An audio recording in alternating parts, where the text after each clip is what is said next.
evening. Welcome. It's wonderful to be on Gino's spot. Relax, sit down. Coming out of PE town.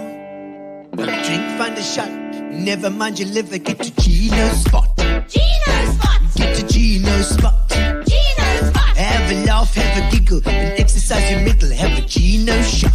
Gino's shot. Get to Gino's spot. Gino's spot. Get to Gino's spot. Gino's spot. Have a laugh, have a giggle, and exercise your middle. Get to Gino's spot. Gino's spot. Ladies and gentlemen, welcome to Center Stage.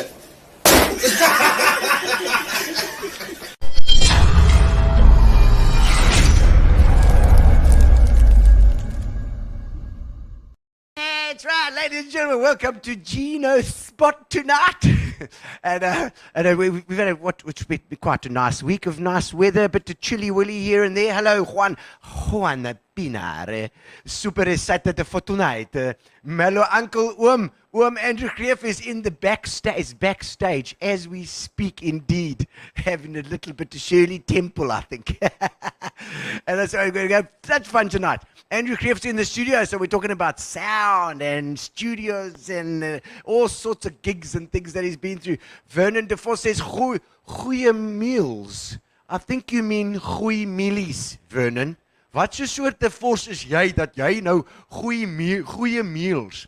Ek weet jy weet as jy mense mealies is hey, so they're talking to each other now. Yes, Juan, tell Vernon how to spell mealies. Okay, thank you.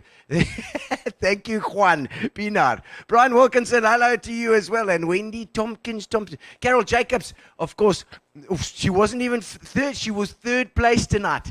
Third place for the first comment. Indeed, Carol Jacobs, all the way from East London. Yay, Gino Spot again. Hello there, Wendy Thompson. Lovely to have you. And I hope that one day we can get together again to do, because Wendy does all our tickets for our center stage shows, which we are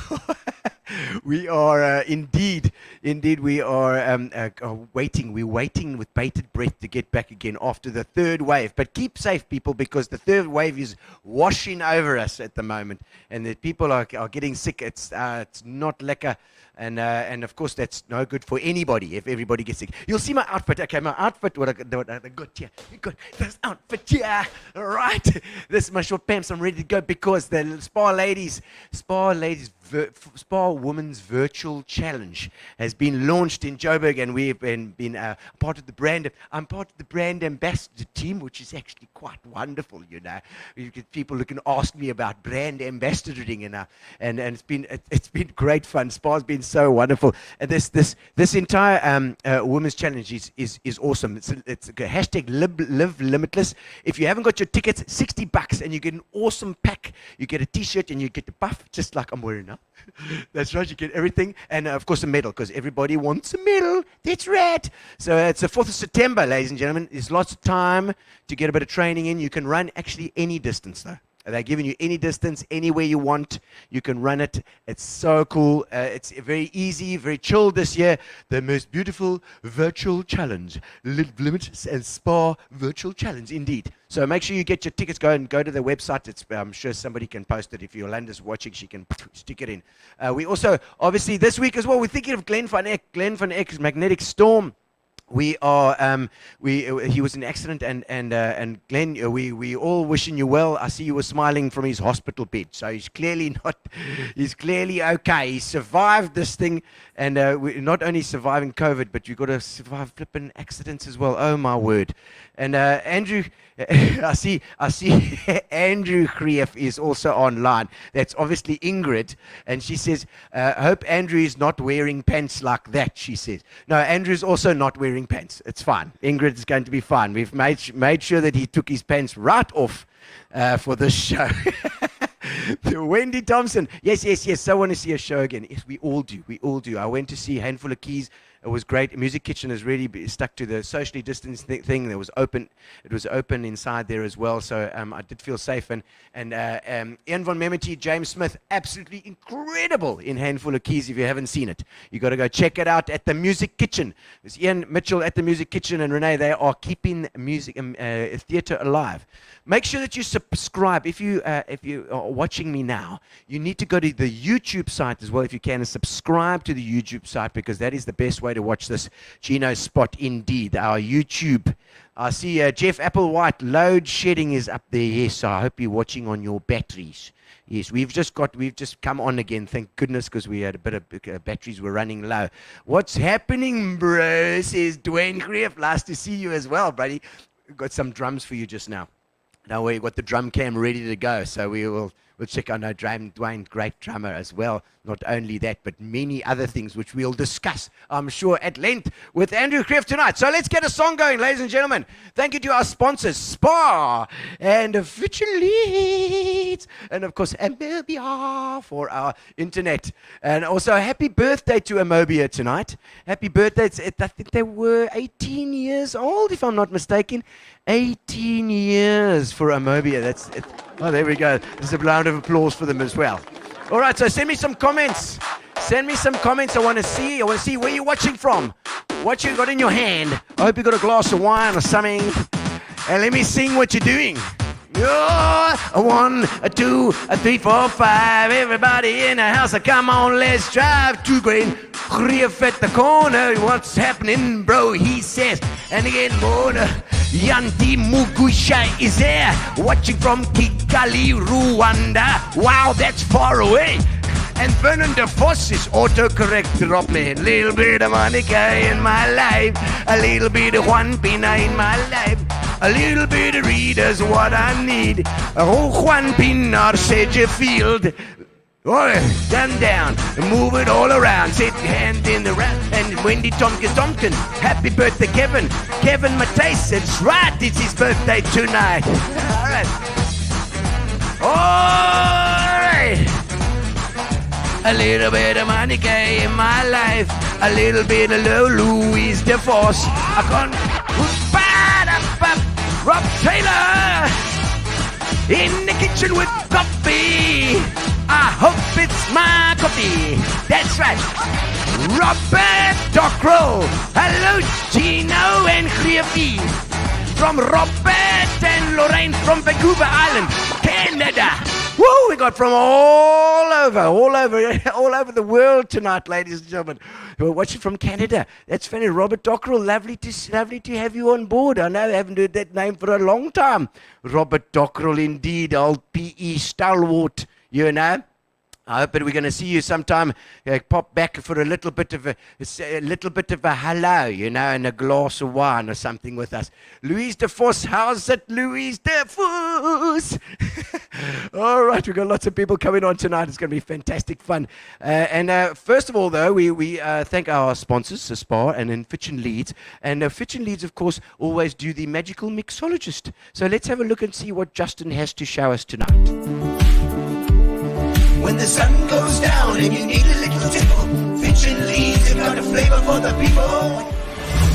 Hi guys, welcome to Magical Mixologist. I just want to take a moment of your time to show you some of the new Fitchin Leeds things over the next few videos. We'll be doing our new Fitchin Leeds non-alcoholic mocktail range called the Fitchin Leeds Moment. Super easy, super simple, and even the garnishing really isn't that much effort, guys. So as you can see here, I got a nice full glass of ice. I'm going to take my Shirley Temple, which is obviously raspberry and cream infused. Pour that right over onto the ice. Super easy. I'm worried that I could potentially be unemployed, but that is fine. And then we'll just garnish with a cherry. And if you really want to be Lani, pretentious, you can put it through the toothpick. Super easy, super simple. Excellent. I think that it's very bespoke, but I think I'm going to bespoke it a little bit more, Justin, if that's all right. What would you say about that? I think that's fine, but I think that's going to be bespiking it, not bespoking it. Oh, well, that's a very good idea. Bloody marvelous, I tell you. Yeah, jolly good. got it. Can't forget about the magic wand cap. Turn a little bit around. Bloody marvelous! Shirley, dirty Shirley. Fitchin' Leeds, you've got a mixer that'll fix you on the table. Fitchin' Leeds, the bespoke mixer for the discerning individual. All right, and our guest has arrived. Ladies and gentlemen, welcome, Mr. Andrew Greeff. Oh, thank you. With a lovely... Let's have a clink, yeah. It's a little clink for us there. We've got it's non-alcoholic for Andrew because Thank you. you know what he's like when he gets I might going. start singing. Yes, exactly. All right, I think our sound is all good here with our microphones. Gary Kukamura is there. Gary, how are you? That's Gary was at varsity with me. I think it was right, Gary, that I'm thinking of. And I see Abbas African Nature Tours. I see. Looks like you're doing some tours there, some nature lions and things. Is that, Gary? Is that what you're dealing with these days? Lions. Let us know what you're doing. It looks very interesting, I've got to say. And Andrew, welcome to Thank Gino's you. spot. Thanks, Gino. You know, I mean, I was just trying to explain to Gary as well. When we first met, and I honestly, I can't really remember, to be honest. It was too long ago. Way too back. Yeah, I don't know if it was definitely during the days that I was working at Pop Shop. That's right. So it must have been early 90s. That's or, right. Oh my word! Yeah. Yes, I actually forgot about that. Yeah. With Sean. Yeah, Yes, with oh, Sean my and Alan. goodness. And I remember Andrew always being involved in, of course, you were involved with SABC and that lot as well. Yeah. And we met properly when we did our first recording with Eminent Child. That's right. Yeah. For those who don't know, the Eminent Child was the band that I was with in the 90s with Darren and Brad Peens. Yeah. They won on the Go Show, I think the right. duo section or something. That's it. Yeah. Darren came into Pop Shop and he said to me, Gino, we're looking for a drummer. And I said, well, you just learn how to play the guitar and then we'll go from there. And sure enough, they did it. And they really got going. And the stuff that they were writing was really good. Yeah. And I know we signed pretty much our first record deal with you guys at the time. Yeah, with Creative Music. Yeah. Creative Music. Years. That's what we were saying about it. It's about 27 years ago. 27 years already. 27 years is a long time back. It is such a long time ago. Yeah, no, and I've always threatened the Peens guys all that I've got all the demo you got stuff on DAT. Have you really So still I got said, it? if anybody crosses my path, I just put it on YouTube. You know, so sort of the guys are quite nervous about that. I have the raw demos. Oh my word! So you could actually do it. Yeah, I was sort of one of those guys that recorded and archived everything. I mean, as in from start to finish. See, You you know? still got it, eh? So I've got all this, except you can't find a DAT machine today. No, I know the DAT machines. I know, crikey. I know. I don't know where would we find a DAT machine. Center Stage. I don't know. Center Stage might even have one somewhere along the line. We used to also have DAT. Yeah, I know. Yeah. That stuff, and that's actually probably a nice place to start in terms of how you are the one of the people that has really lived through that entire change, the digital revolution. Yeah. That started like in the late 80s, I would think. Yeah. You know? Well, I can remember when SABC, when I left them after 20-something years, that was still the analog age. Yes. You know, we were still doing reel-to-reels and editing and all that sort of stuff. And then we moved into the studio and we still bought if I remember, it was a 48-channel Fostix mixer. Yes. It was analog, you know? Yeah. And but then it was, we had that, and we had and then immediately, it was not even, if I'm under correction, about 6 months later, suddenly the world changed, and we saw ADATs, you know, those ADAT machines. We had that, and then I was, I think, the second guy in South Africa. There was a guy in Joburg, James Shears. He worked for Eltron. Yeah. And we got the O2R Yamaha digital mixer. I remember which that was disc. like, and I've got a funny story about it because this console arrived, and of course, you know, manuals. Yes. The manuals of anything is useless. Yes, you know? don't really. You can read it cover to cover, but it's completely useless, you know. And so I was sitting alone that night and trying to connect everything and putting it together, and using light pipes and everything else. And every time I pressed play on the one ADAT, there was a spike that I thought the place was going to explode. So I reconnected, and we tried everything. I phoned James up in Joburg, and James says to me, Andrew, it's I've got the same issue. I said, but James here, and he's a highly qualified, and he said, Andrew, I can't, and we're struggling with all this thing. Then she said, I'll write to Japan, I'll write to Yamaha. Yeah. So in those days we faxed it. Right. So yes, he wrote yes. a fax. Do you remember that thing? I remember Came the with faxing. paper. Remember? Yes, I also had one of those beepers. Like Oh this. yes, no, you Beeper. were advanced then. Yeah. So anyway, the fax, he wrote to fax, and he said, please, where's this thing? A couple of days goes by, so he sends me the fax as well. And the Japanese guy wrote in the most broken English. Eventually, the wording meant nothing. It was just drawings. It was drawings of what to do. And all we realized that what we were doing, because of the word clock, we had to put everything on in order. We were just switching it on. Oh, well, let's just switch everything on. So they had to go first this, then that, then that. And then they talked. They talked to each other. Nowhere in the manual did it say that. So we kept that fax very closely to us. And that wasted like a week of work because we just couldn't get this thing to work. That was the first digital age, So we, because the digital desks, those were very rare at that time. And none of us got training on it because SABC didn't have digital then. So we literally self-taught. There were nights and nights where I just sat, and because the mindset is similar but not, because it's all layered. And but then I realized how incredibly powerful it was that you could do 5 bands in a week differently, and just by recording the mix. Recall the mix, and it's all saved you could already. get the same Gino Fabre drum sound. Which always Kevin Matthys wanted, but he didn't deserve it, He didn't because deserve it. he's not such a good drummer. I never gave him the Gino sound. You know how it is. Yeah, and Kevin struggled. He always had this sort of. No, he's not a very nice guy. So we had a. It's his birthday today. Yeah, I know. No, I saw that. Not a day older than 30. No. He's aging well. So that was the whole digital world that we sort of went in there quite exhausted. Gung ho. And I mean, you were really at the cutting edge there. I think at that time. I mean, you must understand.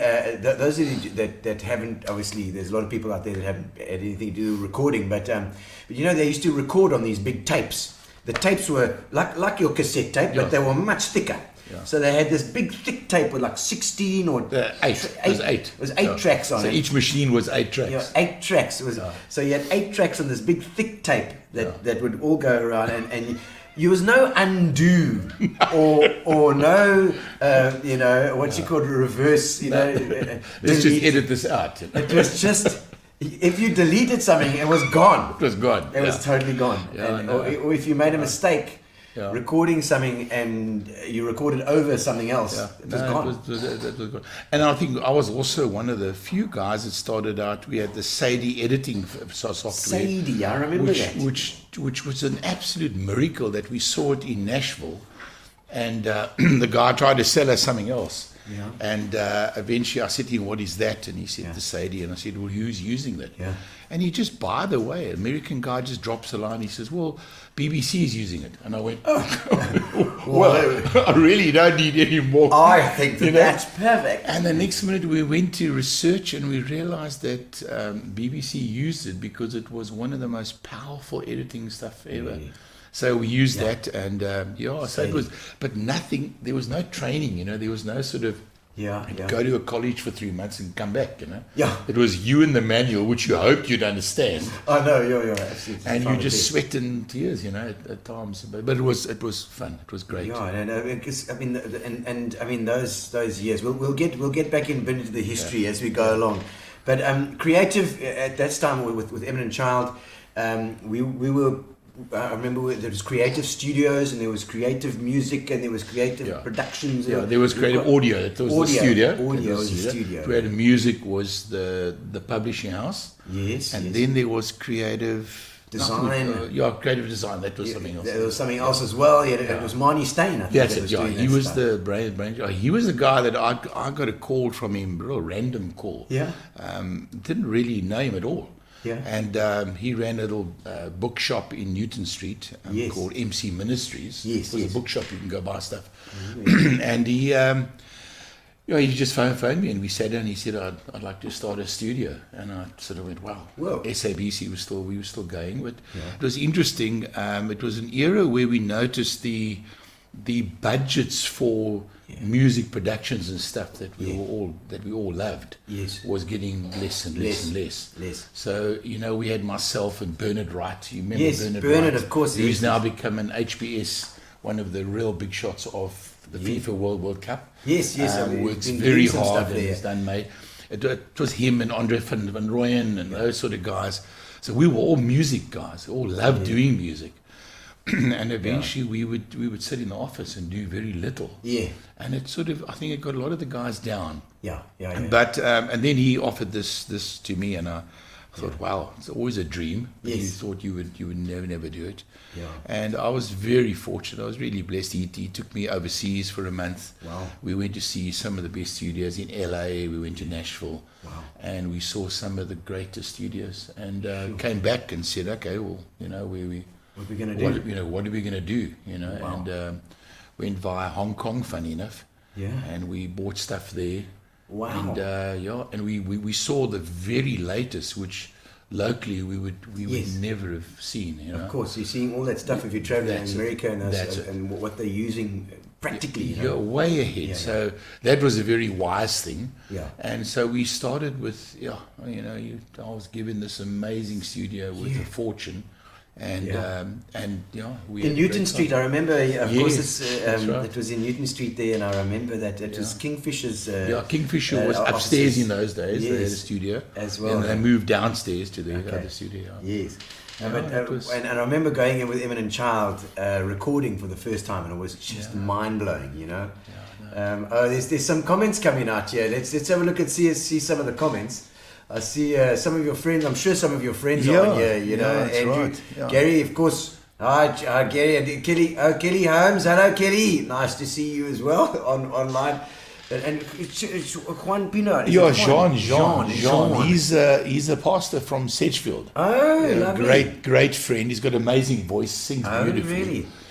He's always wanted to replace me. He's just a great singer. The competition is always there, But anyway, so he moved to Sedgefield so that we could be separated. Separated because all the fighting. Safer, yeah. And Lizelle Butter. Yeah, also from one of our sites, and Ilana Lawrence. That's an amazing friend. Her husband was at school with me 14-something years ago. So Anthony. That's right. And Christy Dockrell is Rob's daughter in Canada. Okay. She's Uncle Andy. Yeah. When people call you that, I know. They're already past school going age.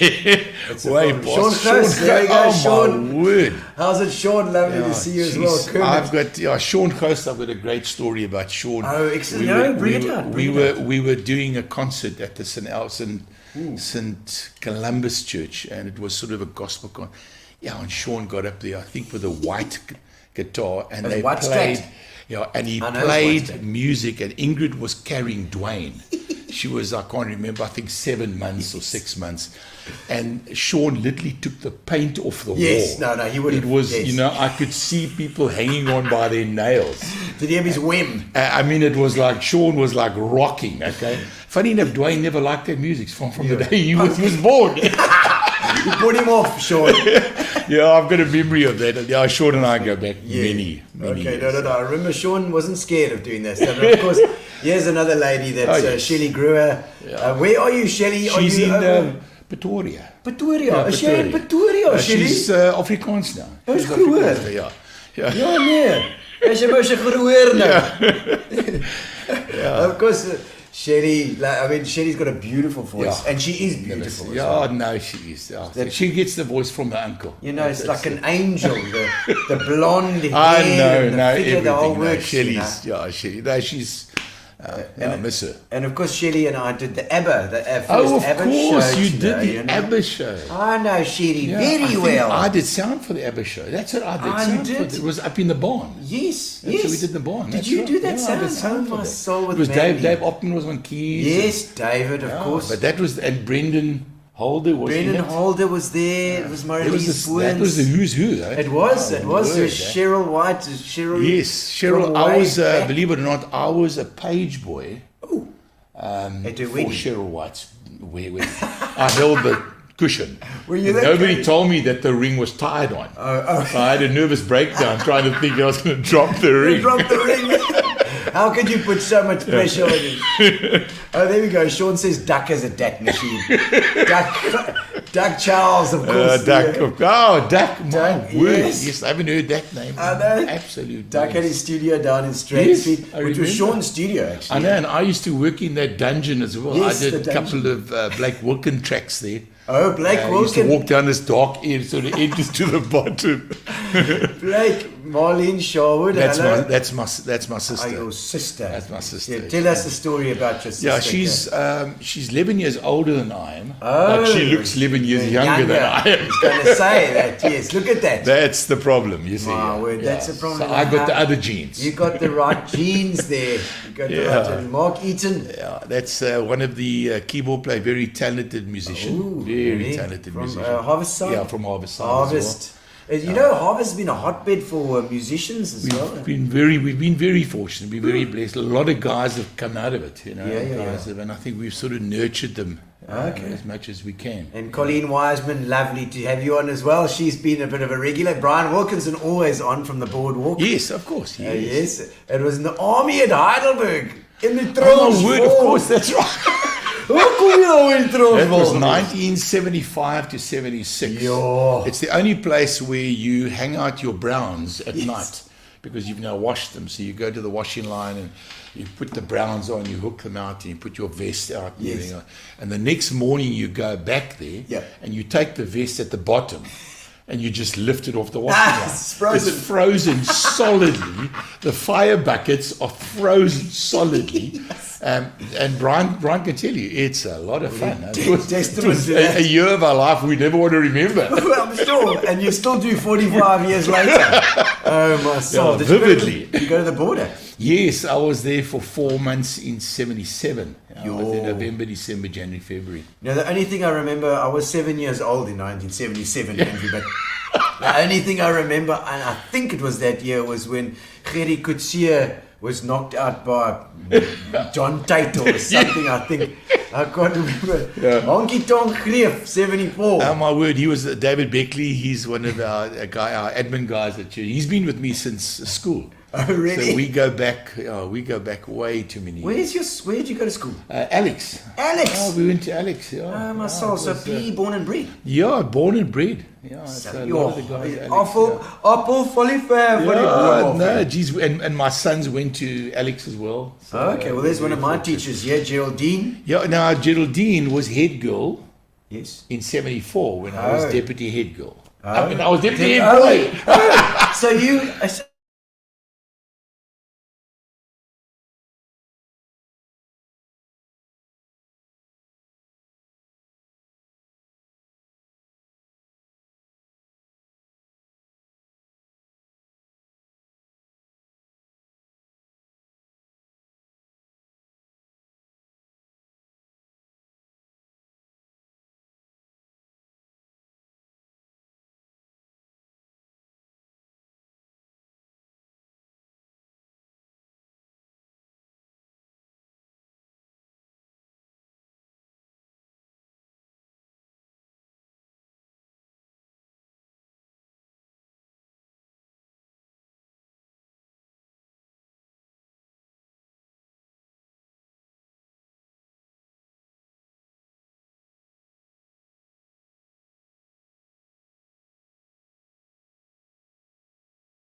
At least I'm feeling better than last week.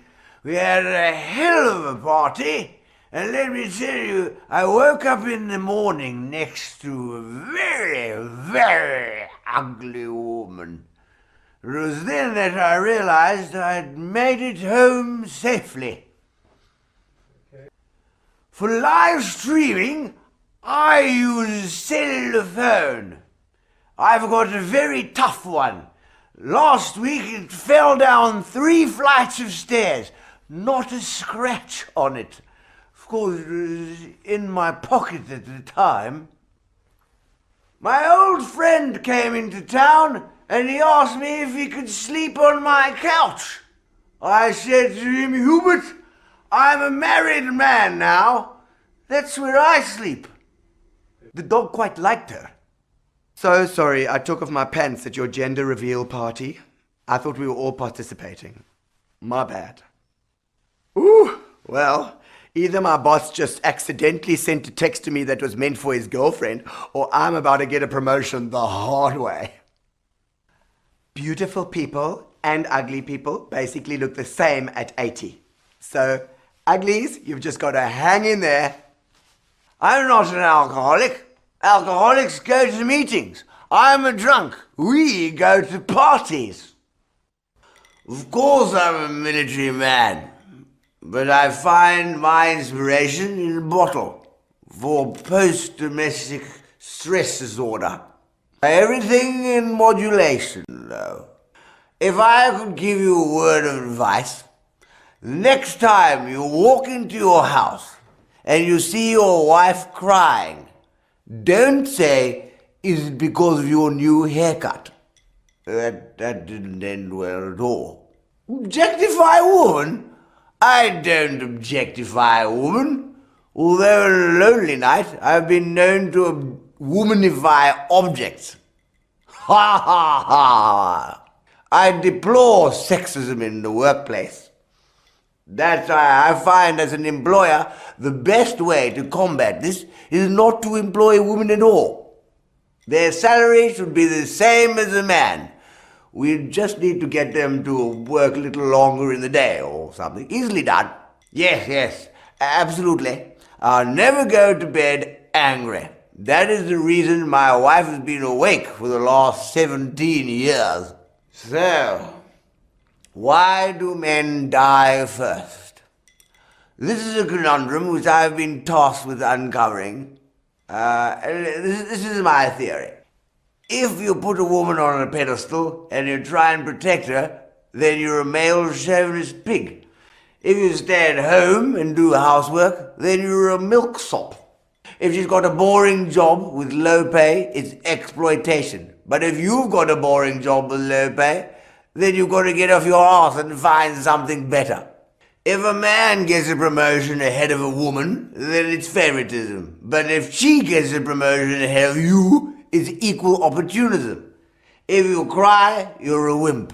And if you don't, you're an insensitive bastard. If you make a decision without consulting her, then you're a male chauvinist. If she makes a decision without consulting you, she's a modern woman. If you ask her to do something that she doesn't want to do, then you're being controlling. But if she asks you to do something that you don't want to do... All right, and we're back. Okay. And we're back load shedded.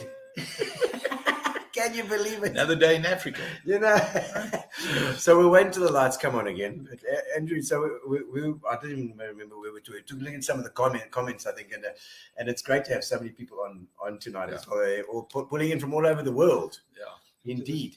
Maybe come in a little bit just towards me, Andrew. I think I'm all right. Yes, you're just that side. It's mirrored, you know. Okay. All right. And Andrew's bald head is causing a bit of there's a bit of there. There's a bit of a a bit of powder. A bit of powder. We can sort of soften the glow. You know? Oh my soul. Yeah. Gee, I've never seen myself look so bright. I know, you know. Check it. I've got the shadows at the back, everything. So we're completely without electricity here, of course, as per usual with Eskom. But so you born in PE, went to Alex junior school. Junior school, Herbert Herd. Herbert. Everybody who went to Alex, Alex went to it Herbert. was like You're a right. sort of a brother sister school. It was Yeah, like a brother's sister school. because I actually lived in Newton Park then. Okay. So I used to walk to school and then Yes. cycle to Alex. Do you remember the days when you cycled to school? Cycle to school. I think the young people don't even know what a bicycle is about to go to school. No, I used to cycle as well, No, just I know. to Clarendon. I used to No. every day. Your mother. How irresponsible of your mother. I mean, the sort of lifting, when I think of Ingrid, the two boys, they were part of the Alex band. Yes, okay. So we used to leave like sparrow in the morning to get to Alex by 6:30. So winter, looks at 52 weeks in the year. Yeah. So it was nuts. And I used to think to myself, I used to cycle to Alex. It was crazy.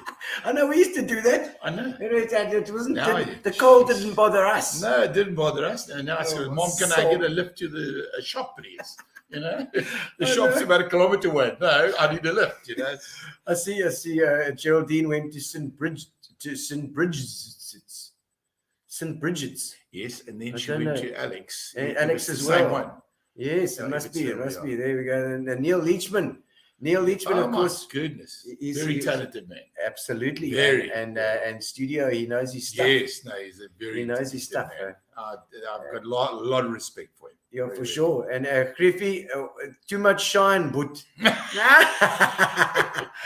see that. Guys are getting personal now. you see that, honestly, that's just uncalled for, Robert. See, yes, Ingrid, we did lose it for a while because we got properly load shedded. So that's been hectic. But Philippa's inside. She's taking care of the comments for now as well. It's fantastic. And we're back again. We're going to see how long this one lasts.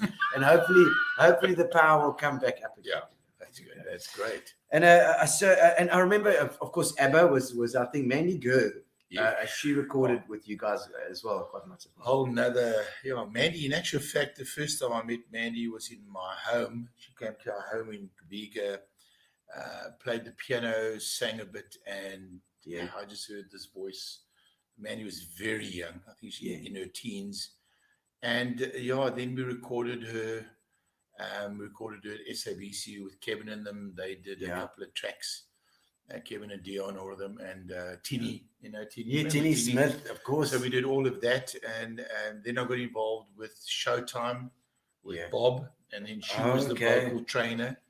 Bob Everly. Bob Everly. Yes. So Mandy is that's a gem and a half. Yeah, I mean, yeah. she was a talented singer. She She could take.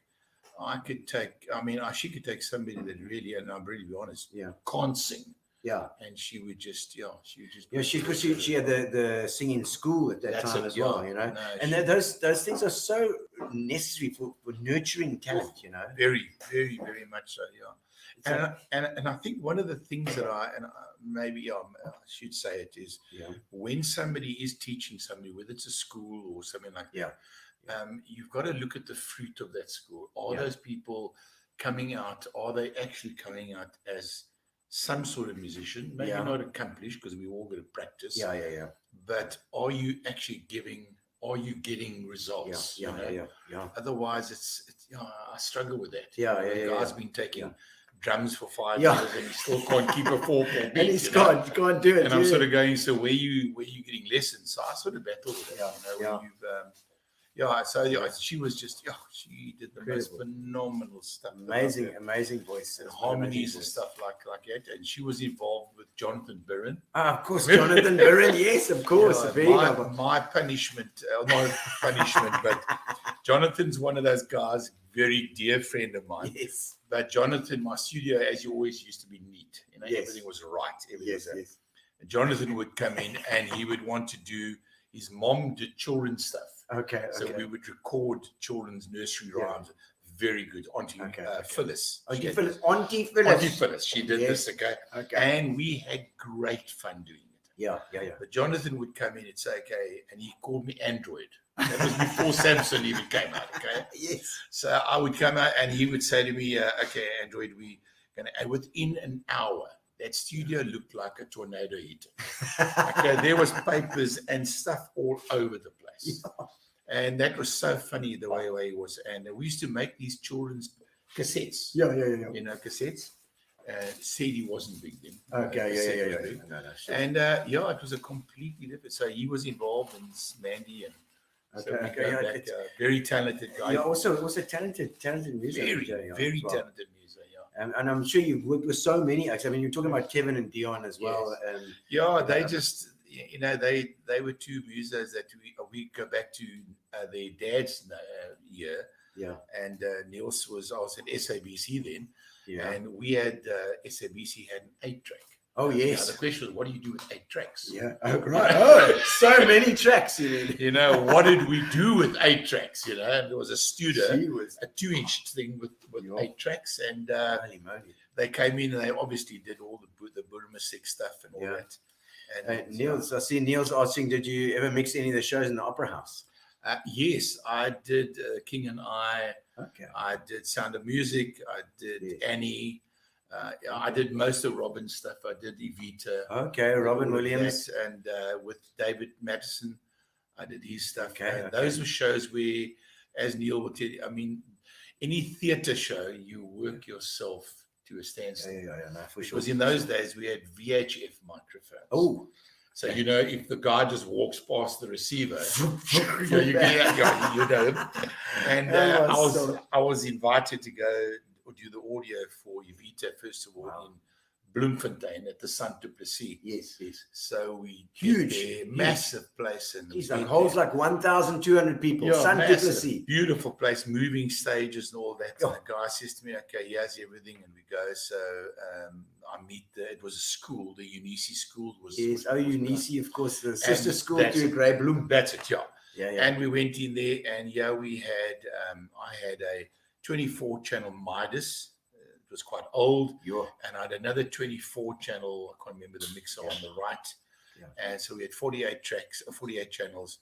We had about 36 radio mics. Okay. Jeez. But remember, you fitted them all. It wasn't head mics. There was no. So we made little hangers. We made hangers that came over the guy's ear out of metal, and then attached the lapel to the guy's mouth. Holy moly! And it was, I think, like 200 cast. Yeah. And then the Buenos Aires scene, we had 2 motor cars, 3 horses. It was that type of stage. It was the most wonderful show I ever did. David Madison did that. Yes. And I came back here, and then I did Robin's version, and I did a lot of opera stuff, which we always enjoyed. Yeah, somebody was asking about the opera scene, Shelley, and she was asking about on the Go show as well. Yes, we did Shelley, a lot of, here we go. Did a lot of front of house for that with one of the time that the judge was Dennis East. Oh, Dennis, of course, I know Dennis East. I got to know Dennis very well. And Kurt Darren, where he was quite the sort of early years. Yes. It's one word, good Darren. Good Darren. Good Darren. Okay. I actually didn't know that. So we had some back in the day, Neil Leachman. We had some great stuff, and as Neil said, Neil did a lot of the front of house for the art in the or music in the park. Yes, for the orchestras. Okay. And that's huge work. Neil is I can say he's a master. I don't throw roses for those type of concerts because you either got to know what you're doing or otherwise go home, And Neil is a master at that. Look at Shelley with sour grapes there. I know she never won. She never won it. I wonder why. I think she sang flat, or there was a note or something like that. Terrible. It was. She had an off night. Shelley, we love you. You should have won all of them. We do. Yeah, you should have won every year. Every single one. I know that.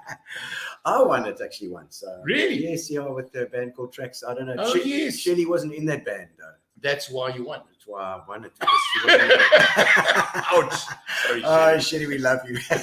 Bite me. Bite me, guys. You see now she's making us feel bad already. And Tammy sends her love there, I see. Tammy sends her love. I must say a story. I know Jean's going to know this now. Jean knows the story. Okay. Tammy is like a daughter to me. She grew up in France. And Jean gets married, and we have the wedding and all of that. And for some reason, Jean's wife, Tammy's phones me while on honeymoon. Okay, so he's always worried. Why did she worry? Why was she finding protection in me? Yeah. He never knows the answer, and he will never know the answer. Absolutely. So Tammy and I have always protected each other. John always thinks it was a missed call. Oh, it was a missed But call. let him sort of let him believe Yeah, that. let him believe that.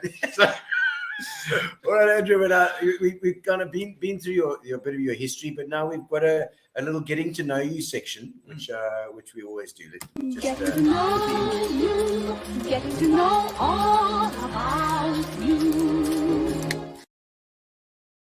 getting to know you. Cheesy, cheesy to That is another totally. level. Okay, so quick questions here. Here we go. Yeah, okay. What's the hardest you've ever worked?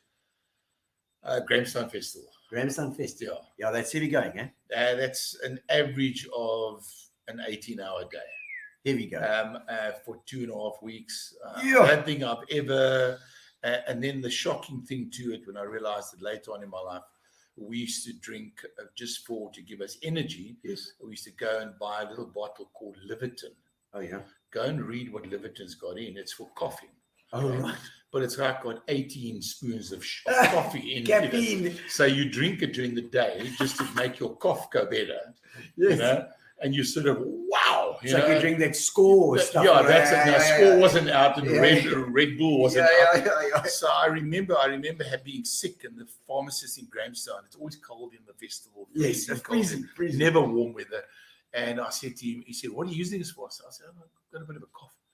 So he says to me, I hope you're not taking it like for more than three days. Oh, no. So I looked at him, I said, no, I do. And he said, yes, he only ripped into me. Oh, really? And he actually probably saved my whole life on that. You would have got a heart So attack. Grahamstown Festival, without a doubt. It's the hardest that I've Oh, okay. And what have you created that you're most proud of?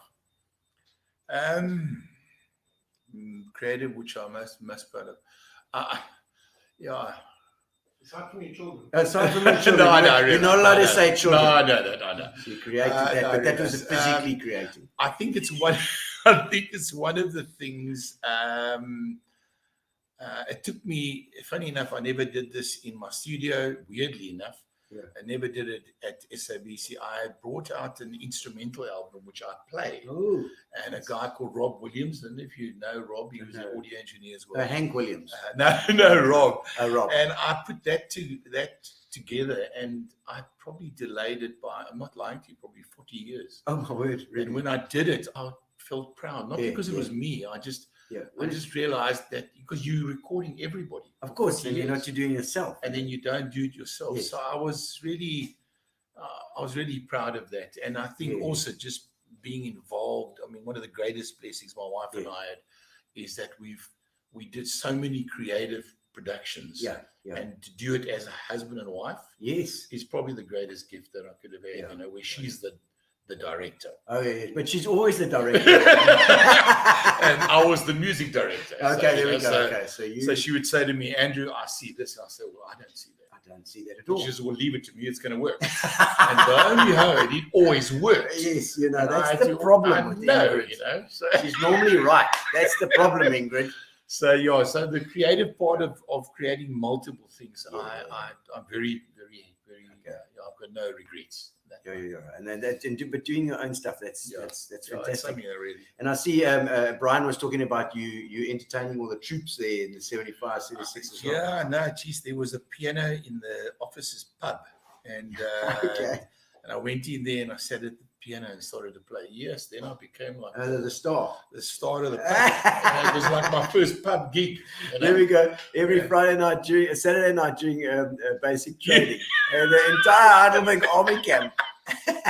No, I tell you, Brian, that was they never paid me. That was that's a thing. They could have handed around. I thought Brian could have sent out a hat or something. A hat, Brian. Beret or something like that. Anything. But tin hat. Yeah, something like that. Yeah, no, yes. Oh my word. Okay, what's the weirdest thing that's happened to you while you've been working? Weirdest thing. Drunk people coming around. I think the weirdest thing is that I won't mention a name. It's the Grahamstown Festival, but we were recording a very well-known classical pianist, and in those days the Cape Town Symphony Orchestra would come up. It was big budget days, So this American pianist came, and I've got a philosophy, and I think in all the recordings that I've done, the guys that are really good, the real gifted ones, never give you issues. They are the most easiest people to work with. And then the guys who think they're the best. That's the guy that you age like every minute of the recording. So I remember this guy came out, and we were doing rehearsals, and we had the score in front of us, and I had the producer with me and everything, and Bernard Wright and I were working on this gig together, and this guy was terrible, and he was blaming. When I say weird, because he was blaming the chair, and then we got another chair, then we got a third chair. Then the chair? Then we I have the chair. And then we had an adjustable chair because the heights were wrong. Then he said the light was against his eye, and then the microphones were reflecting. The Neumann microphones, who are matte color, was reflecting in his eye. The lights, and then there was a draft coming from the stage. So if I remember those rehearsals, it was the weirdest thing ever. So it was 2 days of terrible rehearsals, and eventually they said, okay, we broadcasted. In those days we broadcasted it live.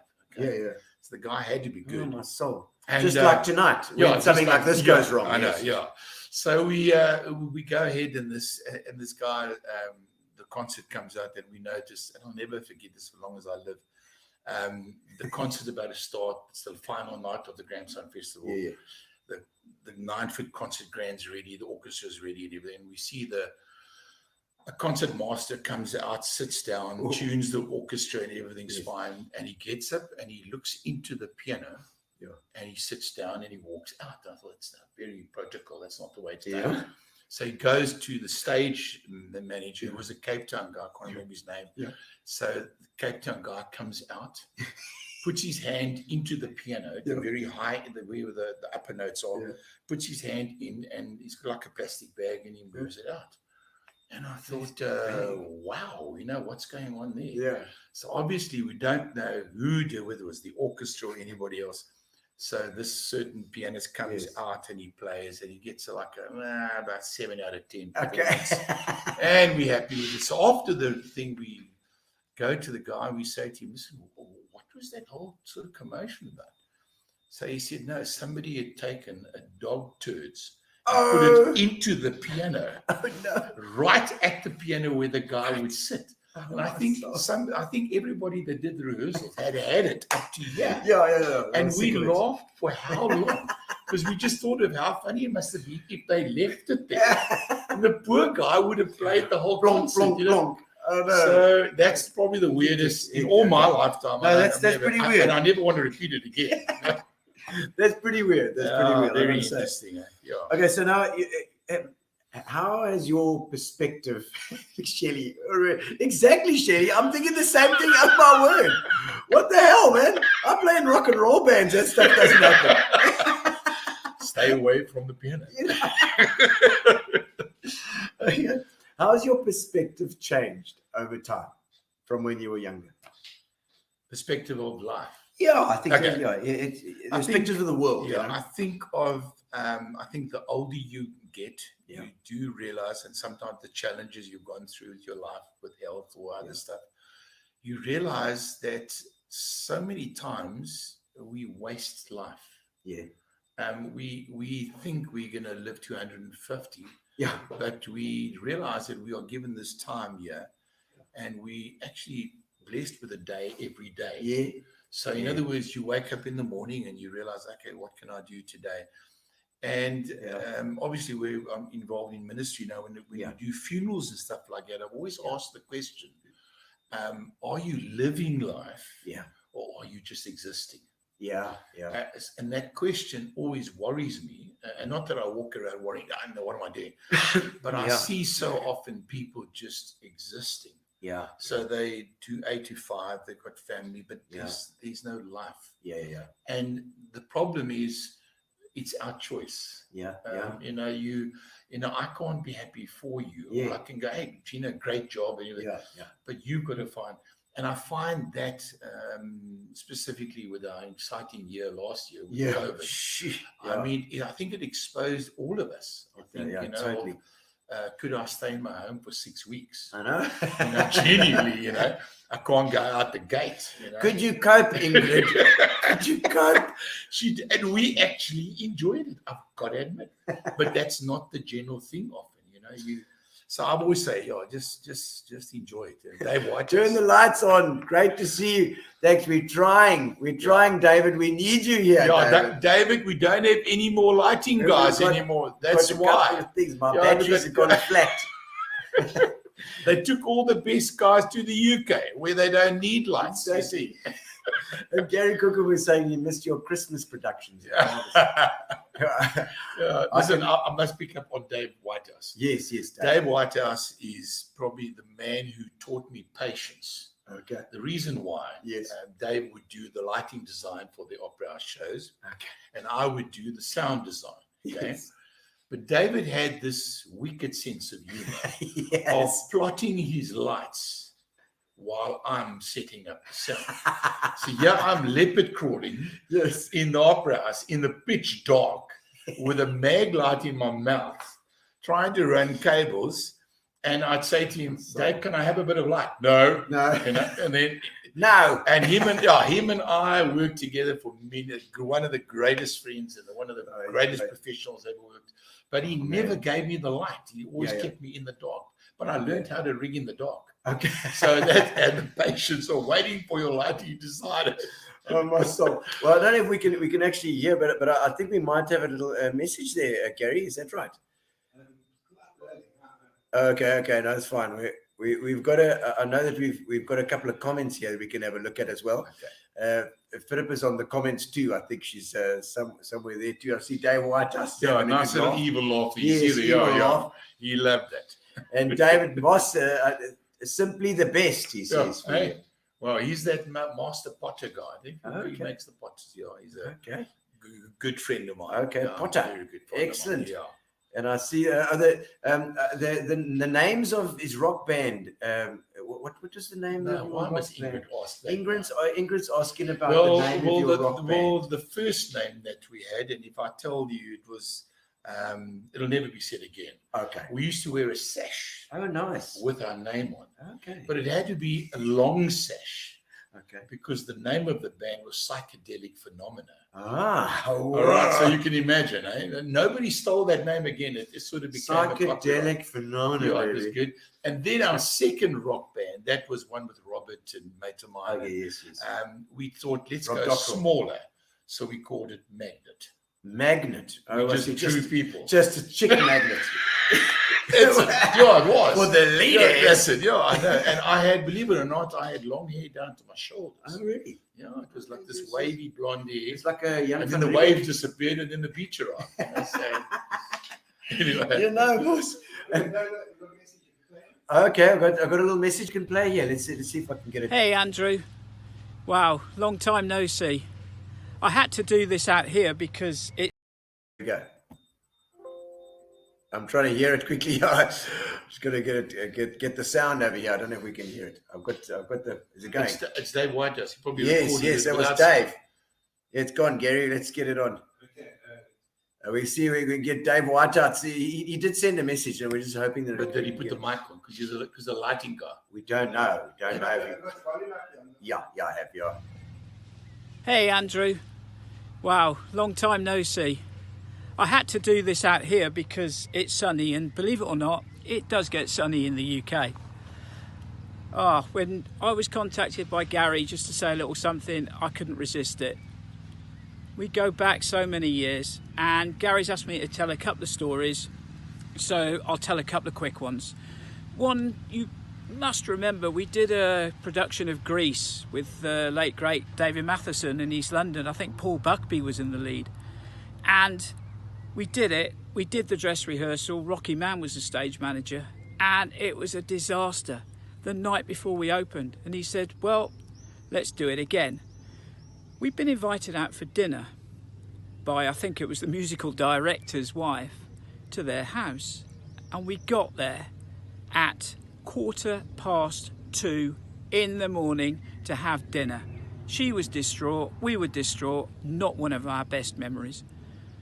And the second memory was me and you walking through East London town centre on the way to the Guild Theatre for a rehearsal, and I can't remember what the show was, and we popped into a shoe shop and there was this great pair of white cool shoes. Now you've got to remember this was the 80s, so our fashion sense was slightly different in those days, and you looked at them and you thought, yeah, they're really cool, you know, and you just put them down. I think you were going to take your shoes off to try them on. I whipped them, tried them on, went and bought them. I don't think you ever forgave me for that pair of white shoes.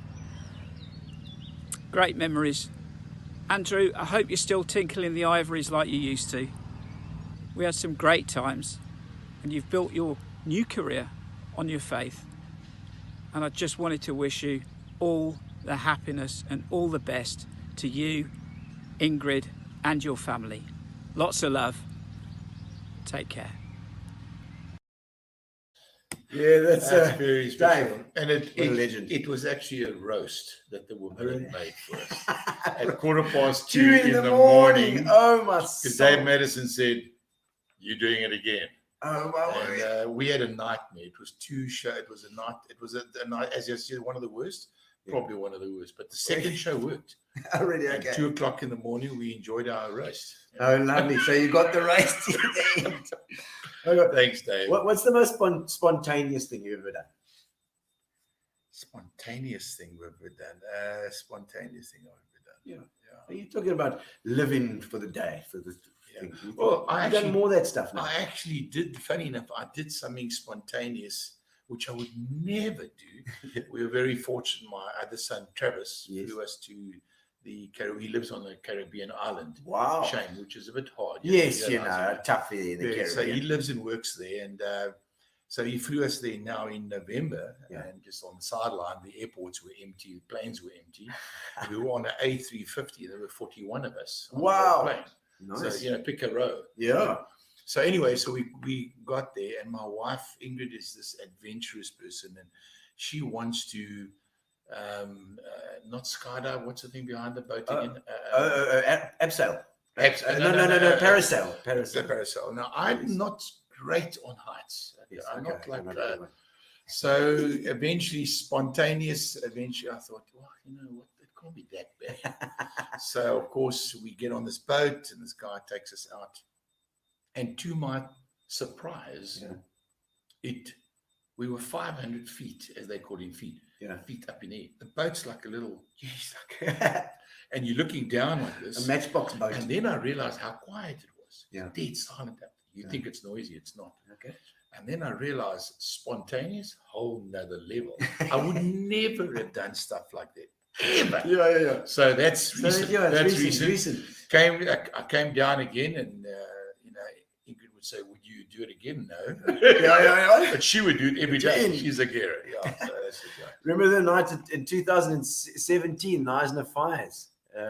You stayed with them in Sedgefield. I know. Geez, we were ministering in Sedgefield, and then that night, I remember that. Yes, very the sad fires. fire, and Amazing. eventually, it was probably the most. It's amazing in a small town like that. You watched how communities. Didn't matter who you were, rich, poor, whatever. The fire got everybody. And Jean turned his church into a sort of a call center, also a help center. Wow. And there was everybody. The people with dogs came, and dogs with dogs. It was a night that reminded me that there's goodness in humanity. People are, you are born good. You're born good. I really believe that as well. Always believe it. I really believe you're not so born glad to be. And I watched that, how people helped and gave, and people brought in food. And Jean and I and Ingrid and his team stayed awake right through that. But we just watched this. We just watched how humanity and people genuinely served each other. And it just made you realize there is good in the world. There is, man. Just the news always gives us the best. Yeah, of course. And people get on that old train, especially social media. Yeah, of course. So I'm totally with you. I believe that people never generally don't want to do any harm. Of course they don't. No. I mean, that night, one of the stories was a guy came in, and his domestic was in the house that burnt down to the ground. Yeah. In a very wealthy area. And she brought the dogs. So Jean put the dogs outside with the domestic just to keep, because they were making a racket and they were a bit nervous, of course, and everything else.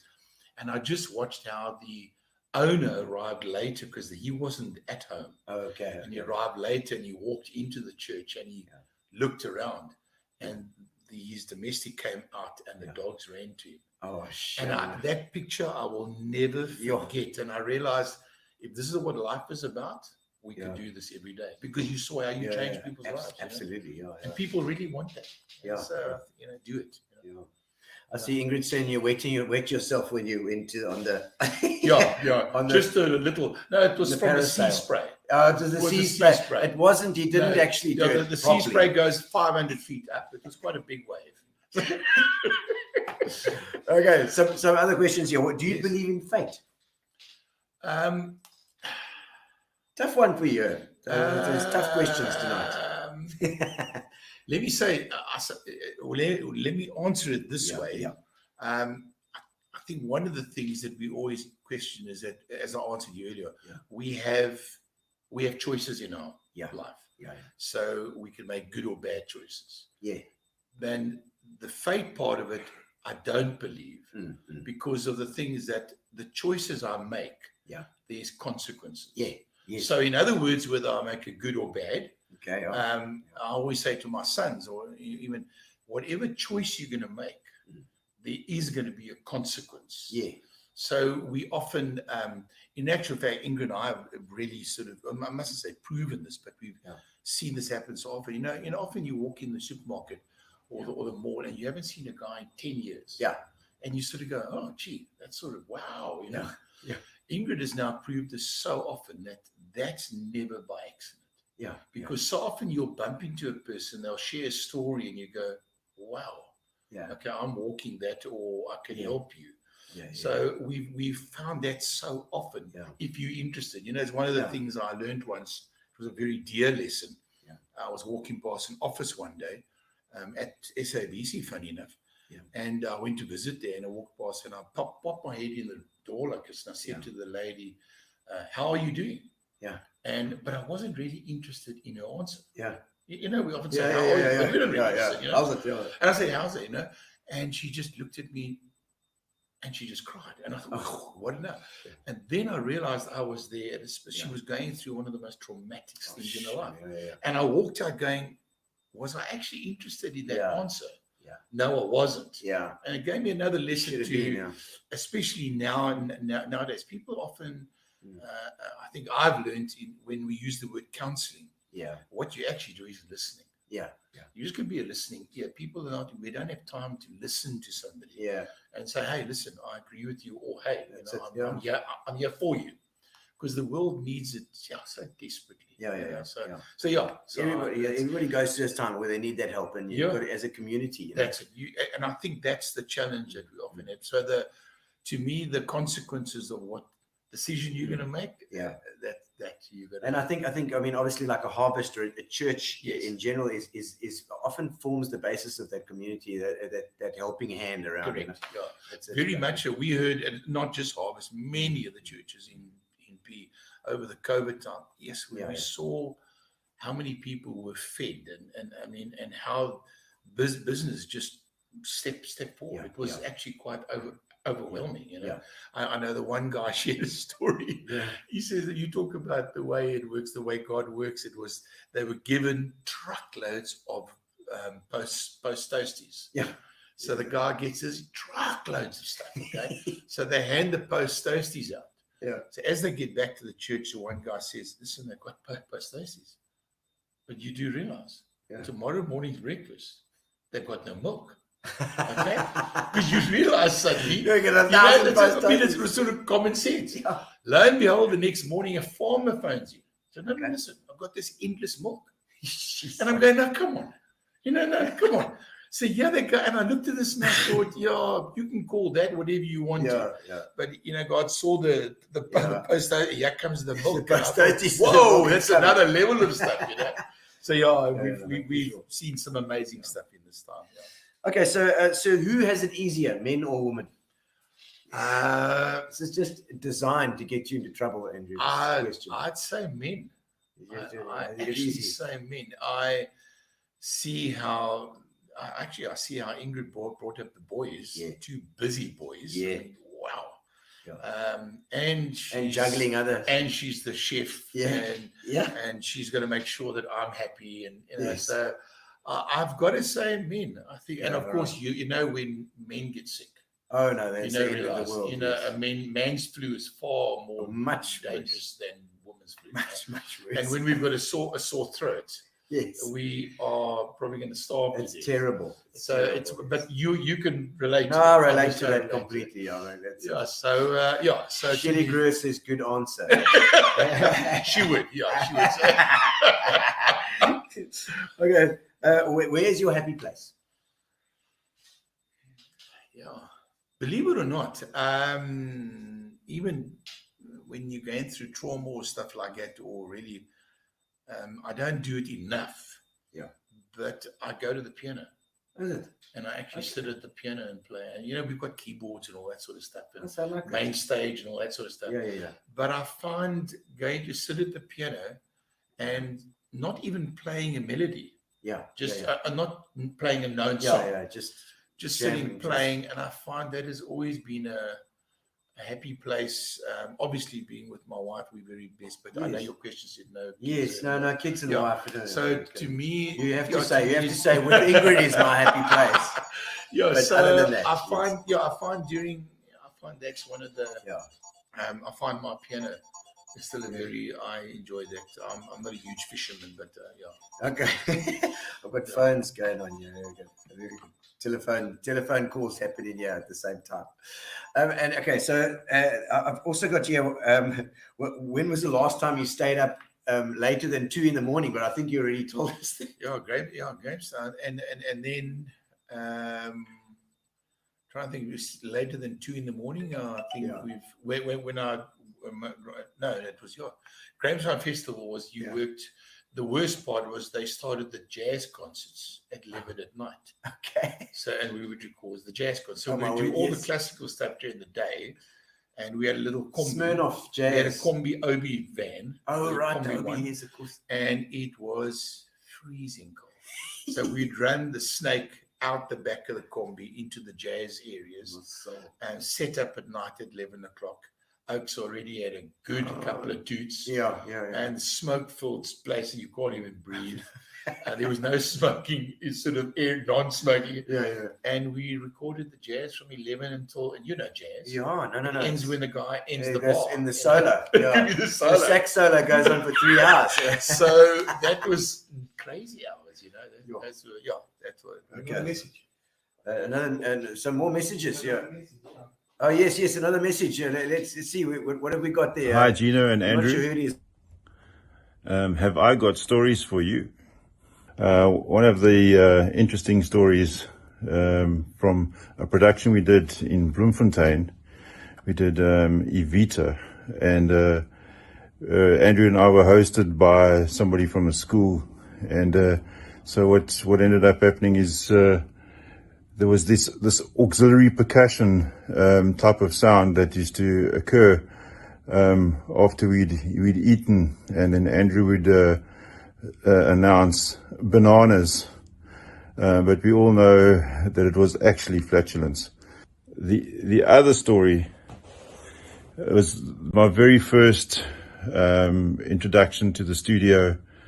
The first night I did some tracking with Jonathan Byrne and Mandy Gurr, and it was for a Phyllis and Friends album. And the next day we were going to edit it and package it, and it required some sound effects. But somewhere in the process of me trying to get into the safe, I locked us out of the safe, and the result was that we couldn't access the sound effect CDs. So because it was my fault, I was sent into the studio to manually make the sound effects, which, I can do.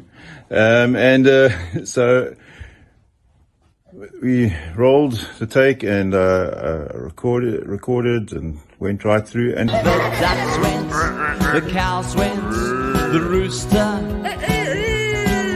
At the end of the take, I looked through to the control room, through the window, but there was nobody there. And I thought, well, I just gave my heart and soul here to generate these sound effects, and they just didn't even listen. And then I went back into the studio and realized that the reason why I couldn't see them is they were all lying on the floor rolling with laughter. Yeah, David. Dave is a multi-talented. I say from keyboard to any sound effect. Any sound effect you want him to do. He's extremely gifted. David. And I'll just leave it there. I absolutely love it. There were others. I think it was Bruce. Bruce was. We were also trying to get a message from Bruce as well. One of your friends as well, Johnson. Yes. Oh my goodness. Yes. And we tried to get him, but his internet wasn't good enough. He wasn't sure on the internet what button to push. Bruce was one of the music producers I worked with for many years. Classical, very gifted man. Okay, SABC. SABC. He's now a music teacher in East London. And we did many recordings together, and learned a lot from him. He's a brilliant. He's now a doctor. Oh, really? He studied that, and so we had a lot of fun. Very special. Well, we tried, but he sends his regards. And also, Bernard Wright as well was another one that came. And Bernard's in Qatar. He's supposed to be in Qatar, but he's actually in Amsterdam at this very moment.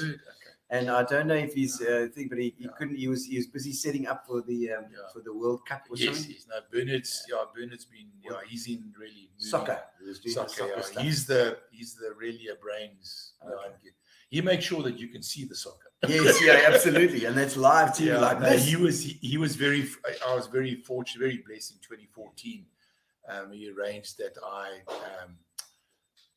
go and work in Brazil. And then another friend of mine, Stuart Carl. Yes. Stuart sort of crashed, taught me on stuff just because they work on stuff high end. Yeah. And I'd been out of the industry for years. Okay. So we went there and did a lot of labor work, which was the best thing ever. Saw some of the best guys that I've ever seen. And we're very privileged for 7 weeks in Brazil.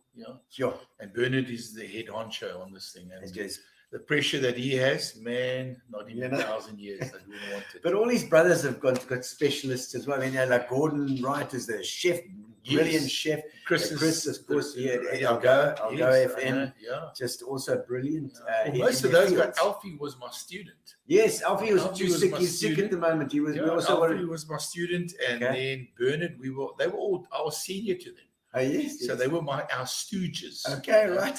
I always think of it where Bernard is today. Chris is now in charge of that, and Alfie is now sort of Mr. Alfie. Yes, Mr. Alfie J from Algo FM. Very proud of him. Absolutely. Well. Yes, well, he sends his regards as well. I told him I'd tell you. And Neil Hitchman saying, what's your favorite TV show, Andrew and Gino? TV show.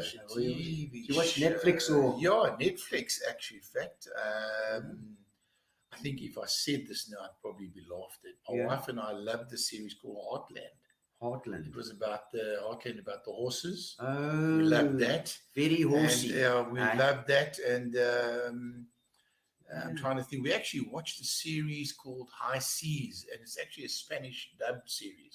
Spanish. Outstanding series, which we just by accident, Yeah. So we enjoy stuff like that. I'm not into sort of. I get a bit of suspense. I don't mind these days. I don't mind that as well. Yeah, I've got into like a Hill House, Hill Manor. What is that thing as well? It's great. Yes. We've got our lady that comes on Tuesdays, Darren Fuller, who's she's absolutely wacky, but she comes and does our What You're Watching on Tuesdays. Okay, all right. She's fantastic as well. Amanda Engelbrecht, true piano. I see something about the pianos there. Yeah, she was the lady that ran the bookshop next to the studio. Oh, right. She's now a teacher at Westring. Also very talented. She also likes to sit at her piano and relax. No, she's a very gifted lady. Amanda, excellent. And I see and Ingrid saying you're watching series. Yeah, that's I see your house alarm is crying. Yes, it was. Yes, it's beep beep beep because the bloody battery's gone flat. That's why we're running on batteries here. Oh, my soul. Andrew's a maestro in every area of life. Such a consistent, always the same gentleman. I agree, Andrew. Total gentleman. I've never seen you lose it. Ingrid, tell us. I'm sure, and the most fun to live with, absolutely, and lots of love for you. I get it. Thanks, Sean. But always a gentleman, Andrew. Thank and I get that. I get that. I mean, there was so much stuff going down in the studio always. Difficult people. I think we were taught that at SABC years back on. In those years there was no colleges you can go study. You couldn't go to Cape Audio College. So SABC in Joburg, where Auckland Park opened. Yeah. So I went to work in Joburg for 3 years when Auckland Park opened. When Commissioner Street closed. Okay. So we had this. I mean, we had the best of the best there. It was and I can remember them having a training session, a training school for the staff only. Yes. And there were just some principles that they taught us of this, which later in life didn't help your blood pressure.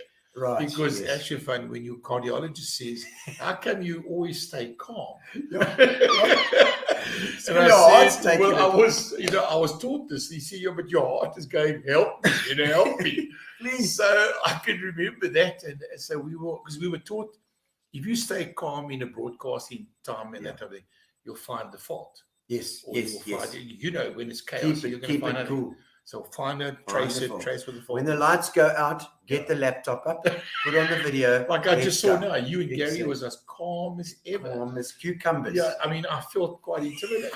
Just they didn't say a word. You just did it. You got to go. Guys, you have seen nothing behind the scenes, really. Creepy April Fool's Day. No. Listen, I was hoping he wasn't going to say that. Come on, bring it. April Fool's Day, I get this call. Now, in those days, cell phones didn't exist. So I get this call to my house. Yes. And Robbie says to me, my car's broken down in First Avenue. Okay. So I get into my Cortina and I drive the Cortina. Yes, a big 1600. 1600. Okay. So I drive to there. I get to his car. He's got a Forenza. I remember the Forenza as well. Yeah. So we hook it up. I tow it, check it, hook the thing up. I tow the guy all the way back. Would you do this to a friend? You would never do this to me. Tow it all the way back from First Avenue to his house. Get out of the car, untie the towage, everything else, and he starts to and he shouts out the window, "April Fool!" You yes, yeah, nice guy. Nice Robert, guy. you're terrible. Yeah, nice guy. Yes, that's why you went to Canada. It was actually better. Because he's waiting for your reprisal. I know. Okay. Where's the most uncomfortable place you've ever slept? Oh, easy. What? Oh, very easy. Yes. If Glenn van Ek's watching, yes, he will remember. Okay. We were doing the Hosanna Integrity Tour with Abe Laboriel and all those guys. Brilliant music. So Adrian Posma, do you remember? Posma. He had those bulletproof amps that he made. Yeah, and we hired Dion Matthys's long throw, shocking PA. He carry so heavily. Dion can tell you that he's got a back problem. So because of this, and Glenn got the job. So Magnetic Storm got it. Yeah. Okay. And we doing the East London tour, we're doing the Cape Town tour, Port Elizabeth, East London. The Cape Town tour was in the Good Hope Centre, the worst acoustic in town that you can ever wish for. So we drive down, and there are two trucks. Adrian's driving the one truck, and Glenn, myself. Now Glenn would remember now, and a few of us are in one highest panel van. Highest, okay. With the taxi. With there's no chairs, there's no seats. Oh, jeez. It's a panel van. Okay. And there are mattresses thrown on the ground. Oh, my soul. And we slept like that to Cape Town and back. So I will never forget that, because when we got to Cape Town, we were like cripples. Yeah. We got out the place with the car, and we had to work like day and night. And then we come back to P, and then the truck breaks down. Yeah. So we're having it at the Word of Faith. Yeah. And Don Moan, we said, okay, sound check is at 1:00. Yeah. The truck's not even there. We haven't rigged yet. So I go to Don Moan. I said, Don, the truck's broken down. So he says, okay, Andrew, whenever the truck arrives, wonderful man as well. Yeah. He said, whenever it arrives, So if I can't remember, Glenn would sort of confirm. I think the truck arrives at about 4 o'clock. The concert's at 7, by the way. Oh my word.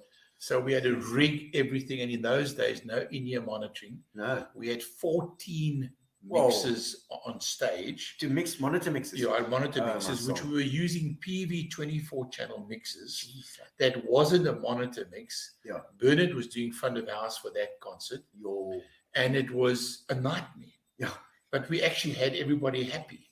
And we had a sound check that was probably half an hour. And the concert came, everybody packed the place out, and we did the concert. And we slept like that again to his life. Oh, no, stay in the back of the van. So Glenn really picked the great accommodation for us, with nice thick mattress. Well, he's got a broken wrist and a broken shoulder and a broken... So I hope you're in a better bed, Glenn. I hope you're feeling better. That's indeed.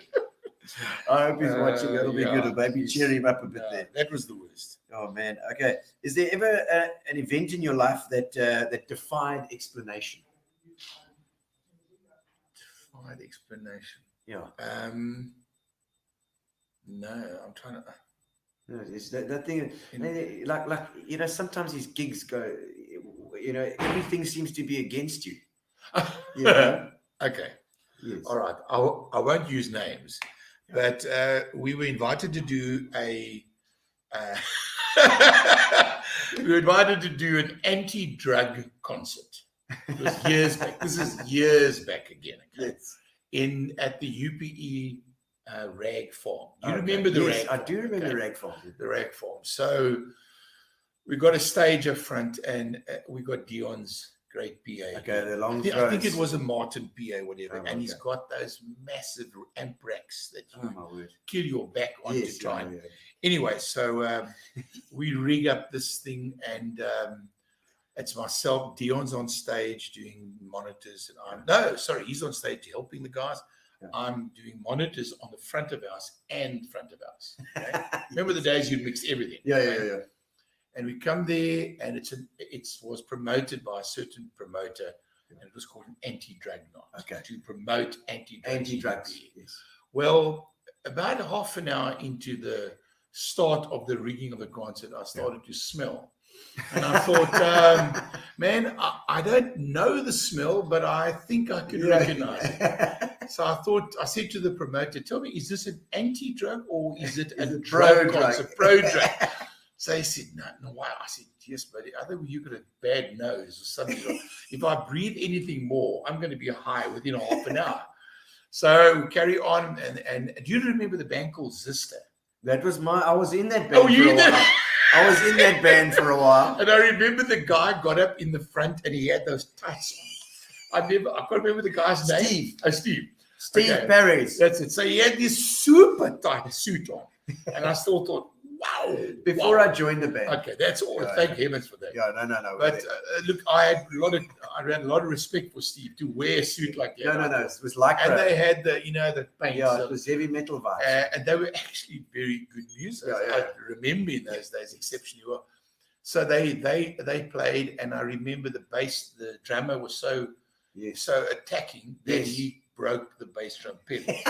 Brian Turner. So the bass drum pedal. And guess what? Did Dion have a spare pedal? No, he didn't. Of course he didn't. Of course. So we went through that, and there was other guests.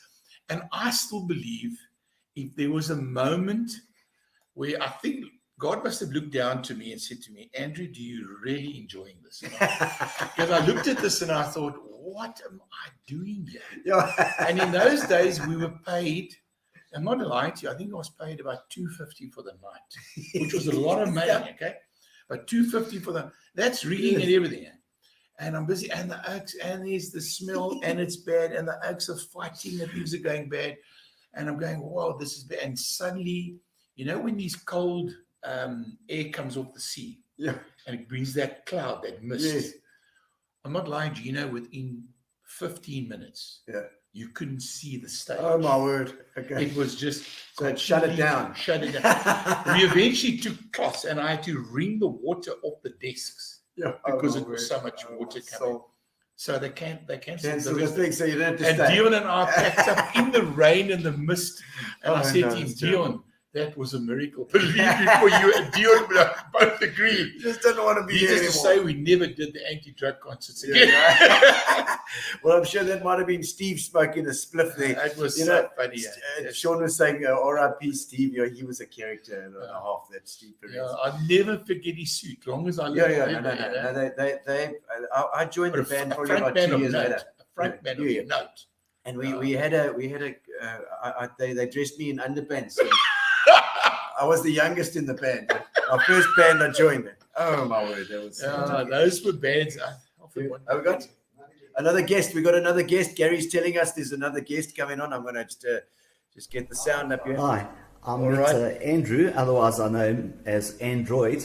When I was about a 13-year-old music enthusiast in Port Elizabeth, Andrew was the sound engineer, the chief sound engineer at SABC, and I met this guy. I was in awe of him, and he said, "You can come see my studio." And one afternoon I went to SABC and he showed me around, and then there was this room, and I said, "What is this room?" And he said, "No, it's the echo chamber." So I said, "Oh, okay, how does it work?" He said, "No, stand at the front and just say hello." So I went there, I was a little pick, and he went, "Hello," and I heard hello, and I thought, is that how echo works? He says, "Yes." He says, "Try it again." I went, "Hello," and I heard him right at the back of this room. It said, "Hello," and he said, "Well, try something else. Say, how are you?" So I went, "How are you?" And a voice came out and it said, "I'm fine, thank you for asking."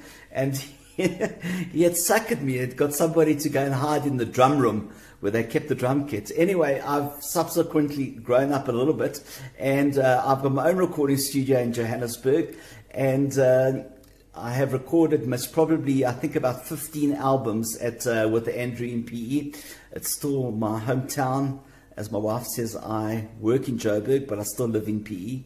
And Andrew, this is Jonathan Burrens, wishing you a happy birthday and many more, and keep on smiling, as you always have this continuous smile on your face. And happy birthday. No, last week. Last Sunday. Last Sunday is your birthday. Last Saturday. Oh, well, happy birthday. Yeah, 35 now. 36. No, 32. Oh, 32. Sorry, you don't, Yeah, you just double it. Yeah, okay. Oh, man. Lachey. It's Lachey. Is that your daughter-in-law? That's my daughter-in-law with a beautiful voice. Look at that. She has a beautiful voice, and she's getting brownie points now. She's, The natural funny joke, I got to know Lachey when she was 11. Yeah. She came into my studio, and I remember working late with her. So I'd ask her father, little did Dwayne know it was going to be his father-in-law. Yeah. To fetch him at Alex one night, and her father fetched Dwayne in a police van because he was a police officer. You can imagine this guy in the Alex way. Like he didn't see you at the Zister concert. Yes. So anyway, and lo and behold, years later, they met at a worship academy that we had again, and they got married, and they've got these 3 beautiful granddaughters. Gee whiz. So your studio is kind of like a dating site. Really. It was actually amazing how many people met. It was just interesting. It's funny you say that. But Dwayne. It's a bit of romance at the studio. You never know those late nights. Recording late. See, married 42 years, always been the perfect gentleman. You see, that's why we have it easy. That's you check that. So what's the saying? Happy wife, happy wife, happy life. You're right. You're right. 42 years. That's fantastic. Yes. We are blessed for that. And a university of life teaches you the real world. You're so right. Oh, believe me. David. I think Dave and I can say this. And a young boy I won't mention, he finished the university with 4-year degree, audio technology and everything, and he went to Dubai. Very gifted boy, musically and audio and everything. Went to join an audio company. And one thing I warned him, I said to him, when you join these audio companies, you're going to pack the trucks. Yeah. You're not going to mix Sting the first Sunday. Okay. You're not going to walk in and just do this. Okay. I'm mixing Sting next Sunday. It's not going to happen. And lo and behold, we joined this company in Dubai, a very good company. And he phoned me. He said to me, I'm packing the trucks. I'm dusting off the amps. I'm packing the racks. And I said, the industry doesn't care who you are. You pay your dues. Yeah. You know? And I think a lot of young guys have bailed on that because they got this wrong idea. Yeah. It is one of the toughest industries to work in. But particularly in that tech. And then Stuart Gill, there we go. Stuart will know. Sorry, he joined late. Ask Andrew about his quarterfinal in Brazil. Yes, well, you know. But I'm sure Stuart's had to carry a couple of things as well. Yeah, well, that's the same sort of thing. You know, you came out, Stuart studied overseas, but a lot of and we've all realized you pay your dues. Yeah. And I always try and share that with the now generation that if you want to be in that industry, there's no shortcut. There's no sort of you're part of the team. What are you doing? You're going to be a cable basher for 6 months. So what does that do? Does that bring the band? No. They'd roll up the cables. Roll up the cables afterwards. After the band. Yeah. And so, because that's the industry. And it's a very tough, but it's an industry. I think my dad had a philosophy, which I always say to young people, or what's that saying? Find a job you love. Yeah. You don't have to work a day in your life. A lot of people have been saying that as well. A lot of people have been saying that. And I see Bruce Anderson there as well. Yes, my goodness. We did a lot of shows with him. Many shows with Robin and him. Oh, here we go. We got a little guest coming on here. Let's see if we can get you. Hello there. Oh no! Let's just a little guest. Some sound with you, Kev. How's it? Testing 1 2 3. Testing 1 2 3. Kevin. We also load shedded here, Kevin. Put the mic on, Kevin. Can you not hear me? No, we can hear you. We can hear you crystal clear. Just don't sing. My heart is weer myne. Happy birthday, Kevin. Happy birthday. Thank you so much, guys. Did you get lots of presents? I'm gifted. I mean, you know. We know that. I'm just worried. Is it my glasses or what? I can't see you guys. Oh, no. Can you not? No, we got the light on us. Can you see us now? No. Hey, thank you, Sean House. Yes. Sean is saying happy birthday. And I see Wendy as well, also saying happy birthday. Thank you, Wendy. You're the best. So, Kevin, I know you and Andrew go way back. Yeah. Well, Andrew more than me. I mean, I'm only 59. I say. I see it's the big 6 next year. Next year. Yes. Yeah. If if everything works out, because I was born at a very young age and I plan to live forever, and so far my plan's working.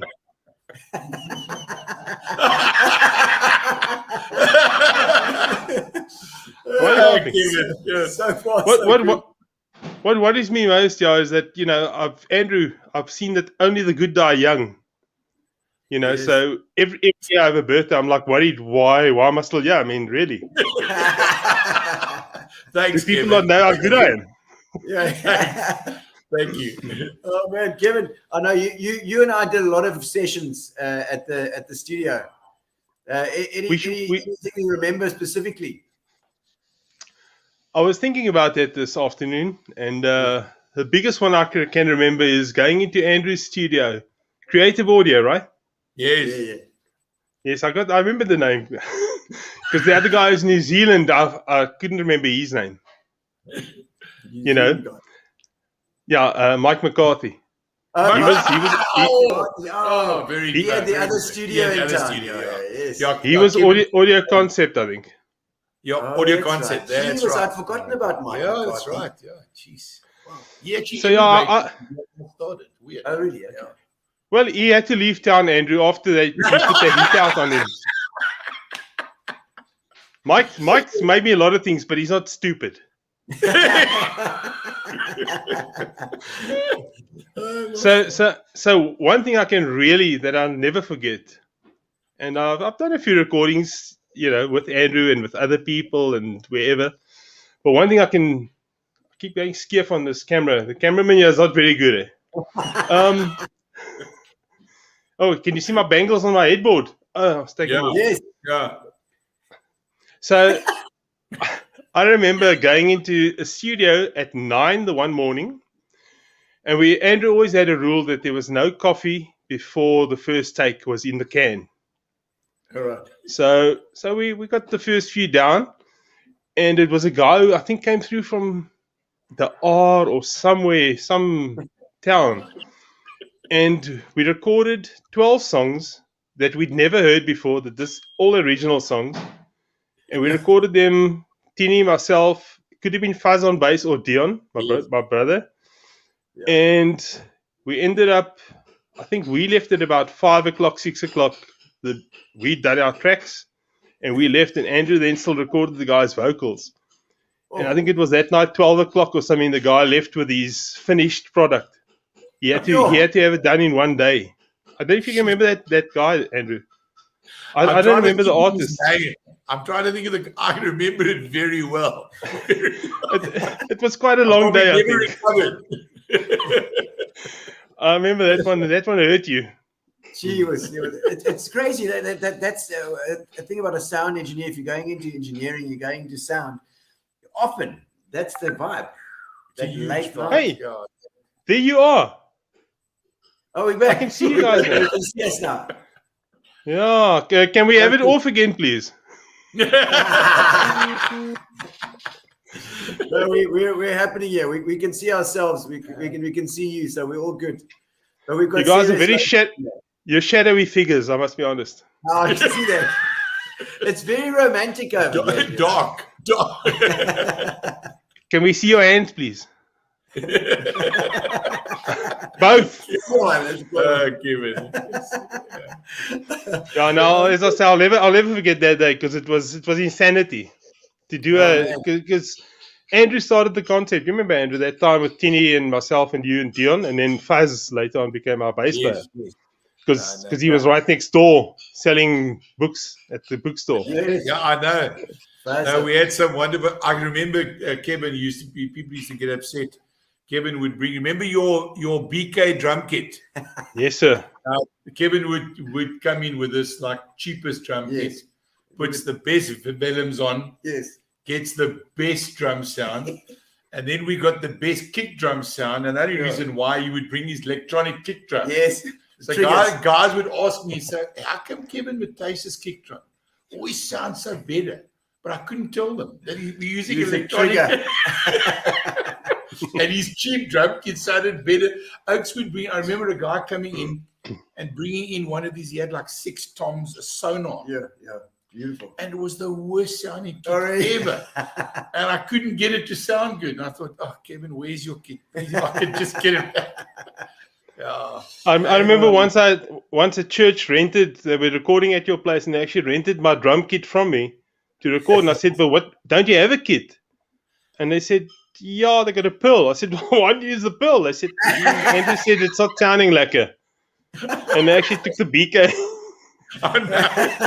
Never forget it for as long as I live. Believe me. A $2,000 drum kit as opposed to a $50,000 drum kit, but you just it's all in the fingers, Kevin. All in the sticks. Boy.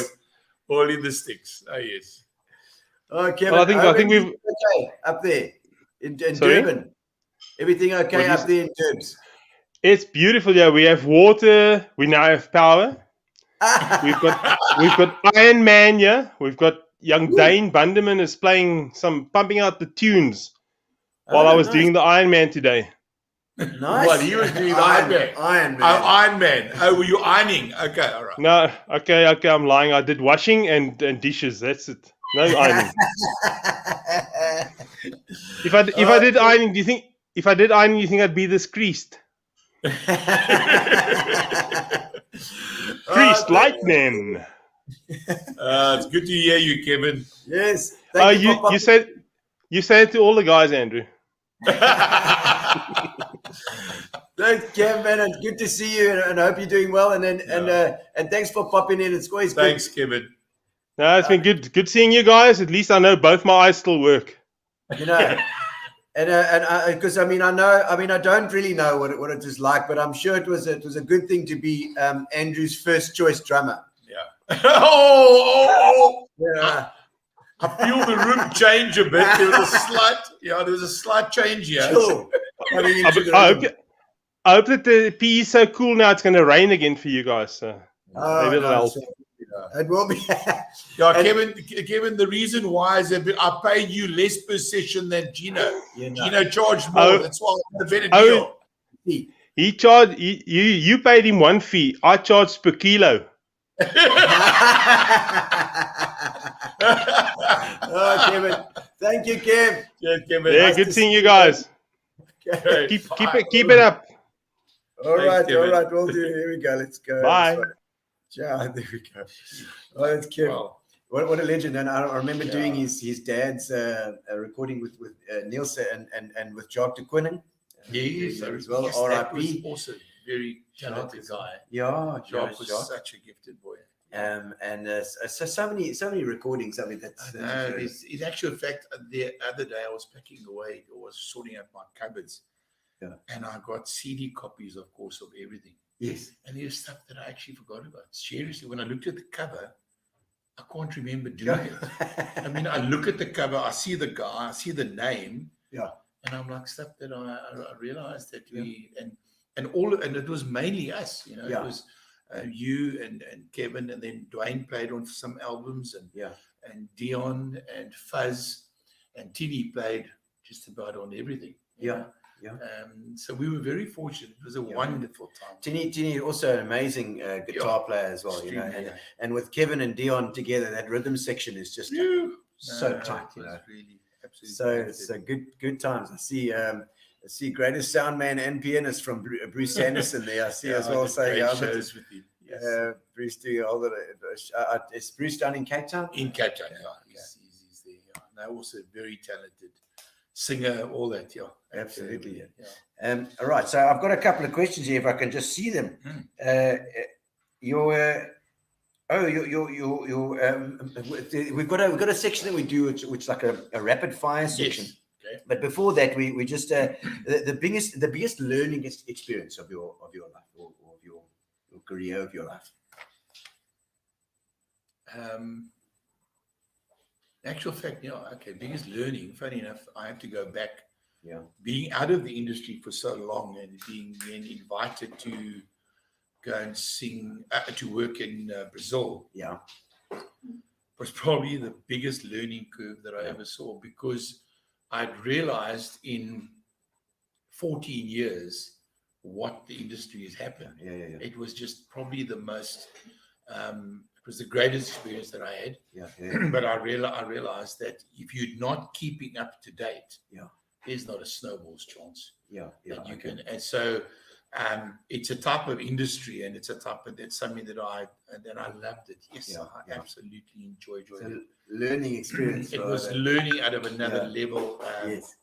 Also, I think working with different musicians in the studios, and working with classical and light music.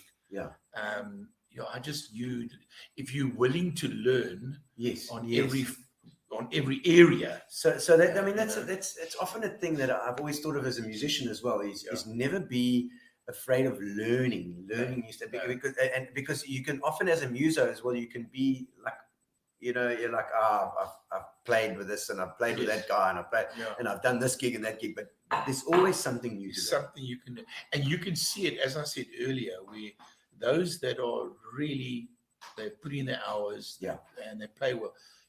That's the musician that, as an engineer, you never have issues with. And it's those that obviously are insecure. That you can work so hard. And then the guys also not always say to musicians, just take that constructive criticism, you know, take it. And even if you might learn only one thing, it'll change something completely. I remember learning to play guitar, and I battled to play the chord of F. Of course, Strangled it. It's that big bar. Crunched chord. my fingers. And a mate to myself said to me, Andrew, just drop your wrist. You know, I dropped my wrist, and all of a sudden, wow. And it's that simple, you know, simple stuff. So I think it's the learning thing is, if you're a musician or audio engineer or something, you've got to keep on. And just open your mind. Don't go down that route. No. But I think it's the same for anything. I think it's life. It is. So good one. Yeah. And then it's just the most amazing physical feat that you've managed to pull off. Gee, most amazing physical feat. In actual fact, I'm not a runner. Yeah, I'm not a runner. Okay, all right. I was a sprinter. Oh, yeah. So, so running to me is it's not on. We don't do that. Okay. So COVID comes. Yeah. Okay, and then we were allowed to run in level 3, I think. Yes, right? yes. So I thought, wow, okay, this is to get out. Yeah. So I went to buy running shoes. Oh yeah. I've just wore khakis, you know. Yeah, yeah. But for the first 2 weeks, I ran in my Merrells, which Merrells is like hiking shoes, which I thought, tackies is tackies. Yeah, no. You know what the running shoes are. What is the issues about, So I nearly crippled myself. I've got pains in my feet that I've never had in my life until somebody said to me, what shoes are you running with? So I said, well, the guy said, are you crazy? So I went to buy running shoes. Okay. And I haven't run for the last few weeks. I injured my one foot. Yeah. That's a genuine excuse. And I started to run about 4 or 5 Ks a day, which I would never have done. Never. And I realized better and younger and stronger. Hang on, we've got something going on there. So that's one of my, and I mean, at this age of my life, I thought, and so it's not the distance so much. I can't do because my knees back up, but I enjoy it, So that's one of my physical, really, I was quite impressed. I don't sort of sprint, but it's the running is great. I love running. Because I know you're a runner. I know you're a huge runner. Yeah, and I love it, and it's great. It's a meditation thing as well. Very much. It's funny how it clears your head. It does, and then now that you've got these fancy watches, then you get quite excited and it goes bing. Yeah, and whoa, okay, Strava stuff and the whole thing. So you get. I'm glad. Yeah, so I had to sort of get there. I thought, let me get there. I'm very pleased to hear that. I'm very pleased to hear that. I love that. We had to. And it's something that's telling on your personality. We want to try and dig into your personality a bit. The oldest thing that you own. My piano. A piano. I can tell you that story. Okay. I got it when I was 14. Wow. My mother, I've got the receipt still from Strand Music House. Yes, with Alan and Sean, but it was Mr. Miller. It was Mr. Miller. Yeah. And it was in Strand Street. So I've still got the tag. Yes.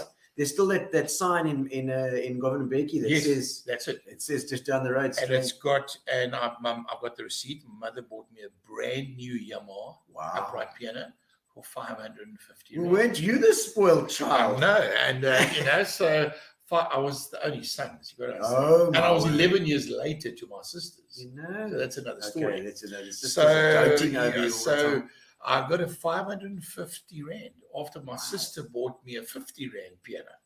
Because my dad said, no, it'll be a passing phase. Oh, right. And my sister believed that I could play. Wow. And and she was the one that got me this piano, which wasn't allowed in the house. Because it was border beetles. So it was in the garage. I see. And then my mother bought me this incredible piano. And and today it's as new as the day it was bought. I don't know what's going on here. Something keeps on coming on there. Sorry. So that's the oldest. That's probably the oldest thing which I own. Yeah. And it's as new as the day it was bought. And the first album that you ever bought. I love asking that question. First album that you ever bought. First album that I ever bought. Yeah. That I ever bought. Yes. I even worked for Michael's record bar. Did you work for Michael's record bar? He's just passed away recently as well. Really? Yeah, he has. I worked for Michael's record bar and Mark and Natty. And then I moved to the Newton Park branch where there was a lady called Titch.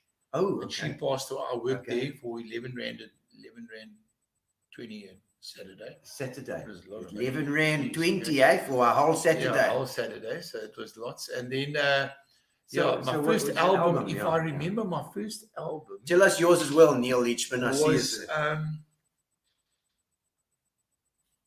If I'm not mistaken, I can't get the date. I know I had lots of albums, but I think it was Pink Floyd's Dark Side of the Moon.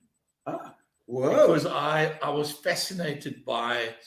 I heard a song and I realized. I mean, that album was way beyond. Way ahead of its time. Amazing, and probably one and of they the used biggest the selling. why it surprised me that they used 8 tracks. Really? They used an 8-track recorder. So Holy that's just, you go listen to Dark Side of the Moon and you go, no, that's impossible. Yeah, and it had to, like Neil Leachman there says, to record. I mean, Ingrid saying the record. There's a record there. That's it. Yeah, it was an album. And with the prism, the prism. Yeah. That's a very famous album. Yeah, so that's and to me, that fascinated me. That sort of sound, sound as well, because it was way beyond its years. It's so sound, man, of you. I can't believe it. Our first album, Dark Side of the Moon. Holy moly, I'm expecting Boney M. And Rivers No. Oh, no. You know, it could have been one of those. No, to me, I was always, because I was recording off radio onto a reel-to-reel. Oh, wow. I had a home reel-to-reel. Sure. And I would often listen to the guys, the top 10 or the top 20. Gruesome Gresham. And then I worked in Joburg on SABC for 3 years. I was on Springbok Radio. Okay, gee, was 3 years. So I worked with Gresham and all those guys, Wow. And David Gresham, who else was on that time? David Gresham, Friedman, and those guys. And then I worked with Donna Niels, and I worked with Clacky McKay. I don't know that one. That's on the wireless. The Breakfast Show, and all those celebrities. Yes, at the time. Evie Martin at night. Neville Dawson, Donna Wurzel's Open End. It was amazing stuff, man. And then they closed Springbok Radio down. They opened up the regional ones. Of course, because that came also. 5FM was yes, that's right. Bigger worked from Lorenzo Marx. Yes, LM Radio. And then they moved when Auckland Park came in.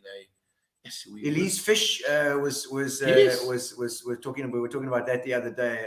LM Radio, and of course Elise Fish's dad was Michael's record bar. That's right. Well. Yeah. So we all. It's funny how we all. Also PE. That's PE for you. I think one of the blessings we all have is that we worked in an era that's gone. Yeah. I don't think that era that will ever return back. Shelley Greer was ABBA. Of course you were ABBA, Shelley Greer. She is ABBA. Yes. She was lovely. I see that coming up. Neil Leachman says Queen's Innuendo. Yes. What? Yeah, wow. So you see, he's also an audio. We sort of educated guys. What? Nin the Fragile. What? That I don't know what that is. In the Fragile. Autocorrect. Maybe another autocorrect going on there. I see that. See Dave. It's also Dave Whitehouse's first album. Also the Dark Side of the Moon. My goodness. You guys are just so. Shelley's first album was ABBA, but that's typical. No, it is. All right, so we're going to do what the sort of rapid fire questions now. I don't know if Gary's in position to put in the thing. Let's have a look. I think maybe his battery's gone flat, but we've got we're going. All the batteries are going, but we're still going. And we might go off at any time. Okay, I think we've got some would you rathers as well. I think as well. Sorry, wrong one.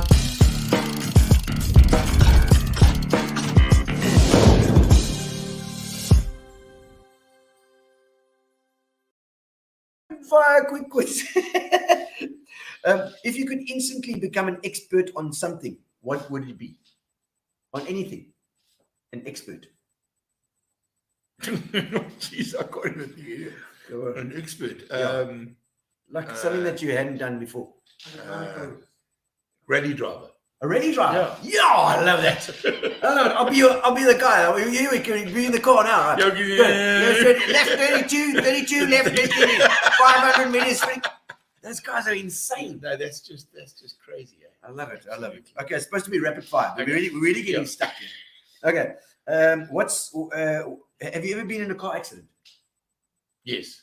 Is it? Yeah, a little one. Oh, a little one. Nothing serious. Okay, all right. Are you a dog or a cat person? Dog. Good. I like that. iPhone or Samsung? iPhone. Oh, really? Thank you. No, I'm a Samsung person. Oh, dear, shame. No wonder the power's out. That's right. Android. Your name's Android, and you can't even get that right, honestly. Funny enough, my iPhone's light is brighter than your Samsung. Oh, I see that. Are you good at keeping secrets? Yes. Oh, really? Good. Texting or talking? Talking. I didn't say sexting. I said, I know what you were thinking there. Talking. You know what, Gino? You never know what's going to happen. Talking. Talking better. Okay, all right. Star Wars or Star Trek? Star Wars. Star Wars. Yeah. It's the one to go. Okay. How many hours do you need to sleep? I can normally get it around 6. 6 hours. 6, 7 hours. Yeah, It's good. It's good. It's good. How many cups of coffee in a day? Oh, funny enough. Well, early recording days, way too many. So now it's about 2. About 2. But if you, I haven't tried this new Gino stuff. Very nice. Which You'll be up to 5 again. Which I heard can make you go up to 10. 10 a day. Oh, it's absolutely quite nice. I haven't tried it yet, but I've been hearing some serious rumors. Yes, right. Very, very nice. It'll get you right back up. I heard this. Nice. All right. Do you believe in love at first sight? Yes. Was that with Ingrid as well? I knew her. I knew her brother. Okay. And I'll tell you a story now, a quick story. Yes. Knew her brother. We grew up together. We went to school together. Okay. All of that. And she lived in the house diagonally opposite us. Oh. And she would get off the bus. Oh. And she'd work for a company, very smart company. Yes. And they would have these long coats. Oh. And the long coats, but they would have hot pants. Oh. So I looked at her legs and I thought, man, wow, I'm going to marry those legs one day. I've got to see what's inside gonna, that coat. So I watched those legs every day. She walked on the bus. And then funny enough, we lost contact and her brother passed away and all of that. And then we met again. And it all started, I came back from the army. Sure. And I took her out for supper. And I said to her, you haven't, what a sort of a bad, like sort of pickup line. I said to her, you haven't kissed me for my birthday yet. Ah. How's that? And now you just had the 40-second kiss now. Yeah, 41 years later. So, I actually do, I do believe, I've heard a few of it. Okay. You just got to know that you know. Because I think that your relationship is always about hard work all the time. Yes. It's not just one. So I suppose if you really love somebody, you see it for the first time. That is because you got to work at it. But you got to know that you know. A young guy asked me one day. He was going out with different girls and he just say, "How do you know which is the one? How do you know it's the one?" And I actually couldn't answer. You can't know. And eventually I got an answer. I said to him, "You will know that you know that you know." And how he met his wife was amazing. He was having coffee with a group of friends. She stayed behind. They weren't caught. They were just friends. Yeah. She stayed behind. They had coffee. When you say courting, you're going out, hooking up. And then they had coffee again. Okay. And he said to me after that, he said, "Andrew, I know now what you meant. Yeah. I knew that I knew that I knew." And they've got a little boy today and he's happily married, Okay. And I always find these examples. So he knew that he knew that he knew. How's it going during COVID? That's a good test. I know. Oh, yes. Touring overseas, traveling together, always a good test as well. Yes. Yeah. So airport changes. Going to get it up each other's noses. That's the time you're going to do it. All right. Ask permission or beg forgiveness? Ask permission. Okay. All right. I have done both. So so I'm guilty of both. Yes. Yeah. Climb a mountain or jump from a plane? Sure. You can only choose one. Climb a mountain. Climb a mountain. Okay. No jumping from no planes. I've done paragliding already. If you were really hungry, would you eat an insect? I have tried a Mapani worm. Oh, yeah. So it's fine. Yeah. So you've done it. Okay. And if you're on the border, when I was there were so many flies that you were eating the flies anyway. So you didn't know if you were having fly on toast or jam on toast, but it was disgusting. I mean, the flies in our camp were so bad you couldn't live. Okay. Would you, if there's a spider in your house, do you kill it or set it free? Depending on the size. Watch out, Carol Ann Kelleher might be watching this. If it's a big spider, I will try and catch it. Yes. If it's not, dust it away. I'll dust it away or drown it in doom. Shame. That's terrible. I know that's terrible. That's terrible. You must change your evil Dwayne, ways. for example, will empty a can of doom on the smallest. Oh, smallest spider. Yeah. Dwayne, So- honestly, use your drumsticks, buddy. Yeah, so I'm not keen on spiders. Okay, I'm not okay. that keen. Would you go to a movie on your own? I have when I was in Joburg, yeah, but Just not trying now. to feel sorry for you. No, I wouldn't. No. Not generally. No. All right. How would you rate your karaoke skills? I think I've done it twice in my life. Oh, really? I wouldn't call it good. Oh, no, it's good. I I know I can crack a bit of karaoke. No, I'm not that sort of good. It's the Ah, same so as you they can say musicians are good line dancers. Oh, yeah? I can prove the opposite. I've Yeah, seen the best musos look as if they've got left leg only. All right. So I'm not, I'm not good. Karaoke I've done, I wouldn't write down words. A form or function? So, like, how things looks or function actually. Function. Function. I would say Yeah, function. so Things that are useful. That can be Okay. Pop or indie? Pop. You like pop better? Big party or small gathering? Small gathering. At the moment, especially. Yep. I like a big gathering. No chance. I enjoy that. Yeah. Important in a partner. This is Gary. Gary's put this one in here. This is just to get you into trouble as well. I can see this. Important in your partner. Intelligent or funny? Yeah, Gary. That's cruel. That's not really cruel. We won't even ask you. That's funny. Funny. Okay. Yeah, You yeah. prefer funny. Yeah. All right. Money or free time? It's a difficult one. Yeah. Money or free time? Funny enough, I can relate to the free time. Yes. At SABC, we weren't paid overtime. Oh, right. So we were allowed to accumulate hours. Oh, wow. So And that hours yes. was worth gold. Yeah. Because you were able to take days off for weekends Yeah. and stuff like that. It's So, interesting yeah. to hear if it was in a corporate guy as well, Yeah. they would do that. Yeah. Because they get their free time anyway. So No, it's no. like, all right, I'll Yeah. get money. Yeah. Meat or vegetables? Meat. Okay. Honesty. Honesty or others' feelings? Yeah. So you hurt someone's feelings just by being honest. You. Honesty. Yeah. But can I add two words to that? Yes. Tactful and diplomacy. Okay. Tactful diplomacy. Yeah, that's it. Yeah, but you're going to hurt their feelings anyway, Andrew. But somewhere they're going to hear the truth. That's the point. And you know where the hardest part is?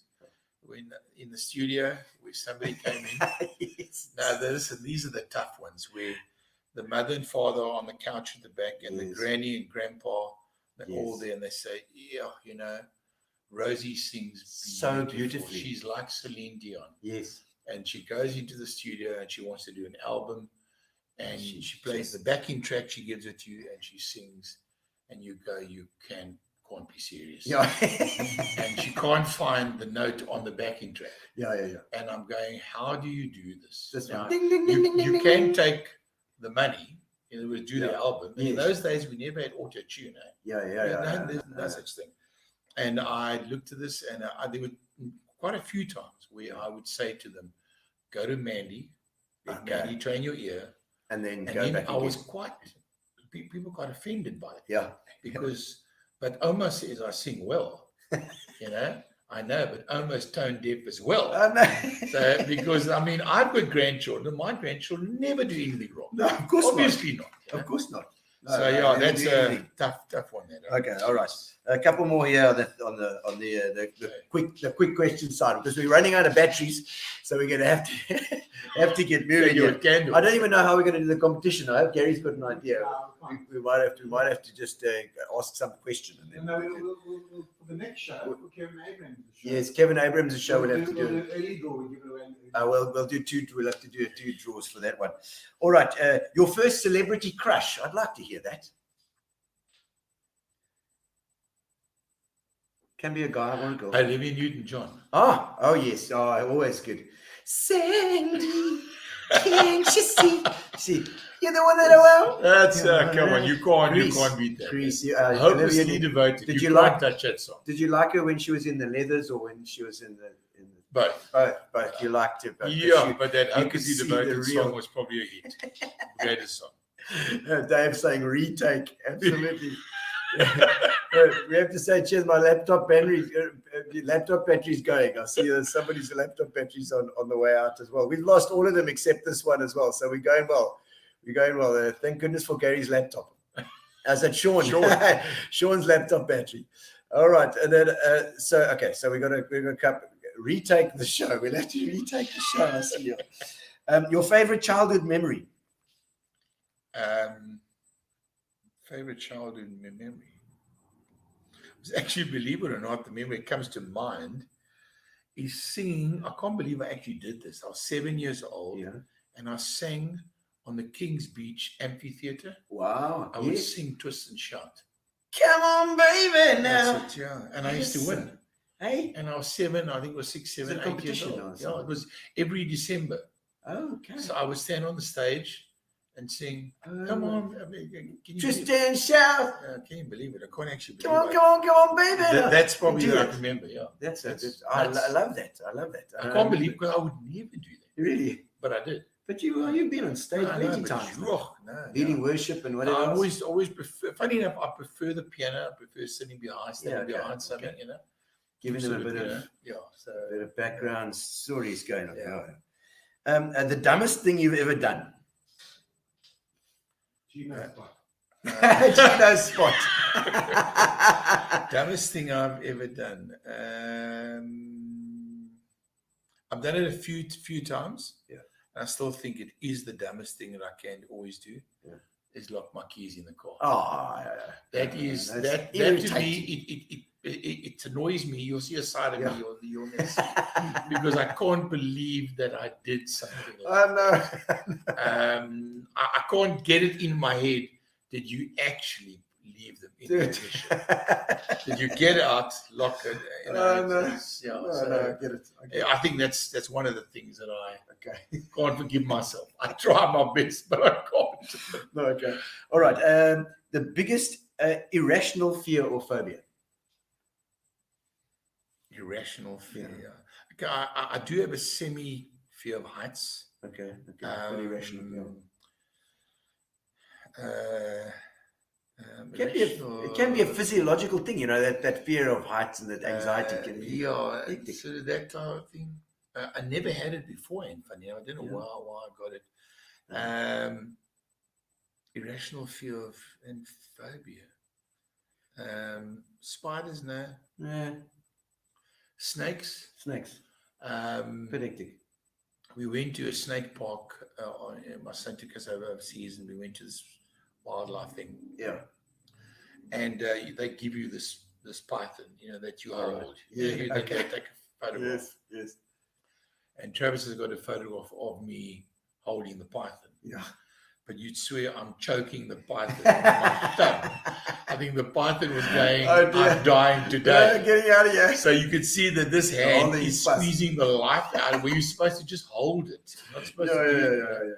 So I think So I think I'm not Took a photo. And funny enough, I must say funny enough, even before that is mice.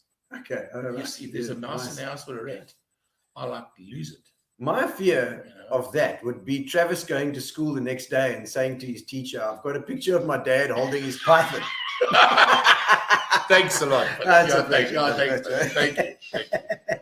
All right. Any quirks that you have? My wife's laughing now. All right. I have become better. I'm a bit of I'm not OCD, I'm not like that, but I'm a very neat sort of guy. This has got to be straight. It's got to be straight. So notice that your studio was always impeccable. Yeah, it's got to be straight. I'll tidy up. I think one of the frustrating things my family and my wife has about me, and that's my dad exactly the same, was when we finish supper and we're all sitting around chatting, I'll pick up the plates and take it to the kitchen. So I'll do it, you know, not because I get told to do it. That's one of my, I've got to clean the area. Clean it up. So, so I'm a little bit, but I have actually improved. And then the army didn't help much because we had inspections every day. You had to get it. So when I went, I used to stop now, but my wife picked it up and she said to me, Andrew, you can't do this in people's homes. So I would come visit you, and I'm sitting by your lounge, or sitting something, and I'd run my finger across the shelf to see if there's a dust mark. Oh, you better not come in my house. So I walked in the studio tonight and I noticed that there was one or two dusty areas. In the studio. So on this side of the camera, it's beautiful. It's lovely at the spot. That side of the camera. Gary's side is very dusty.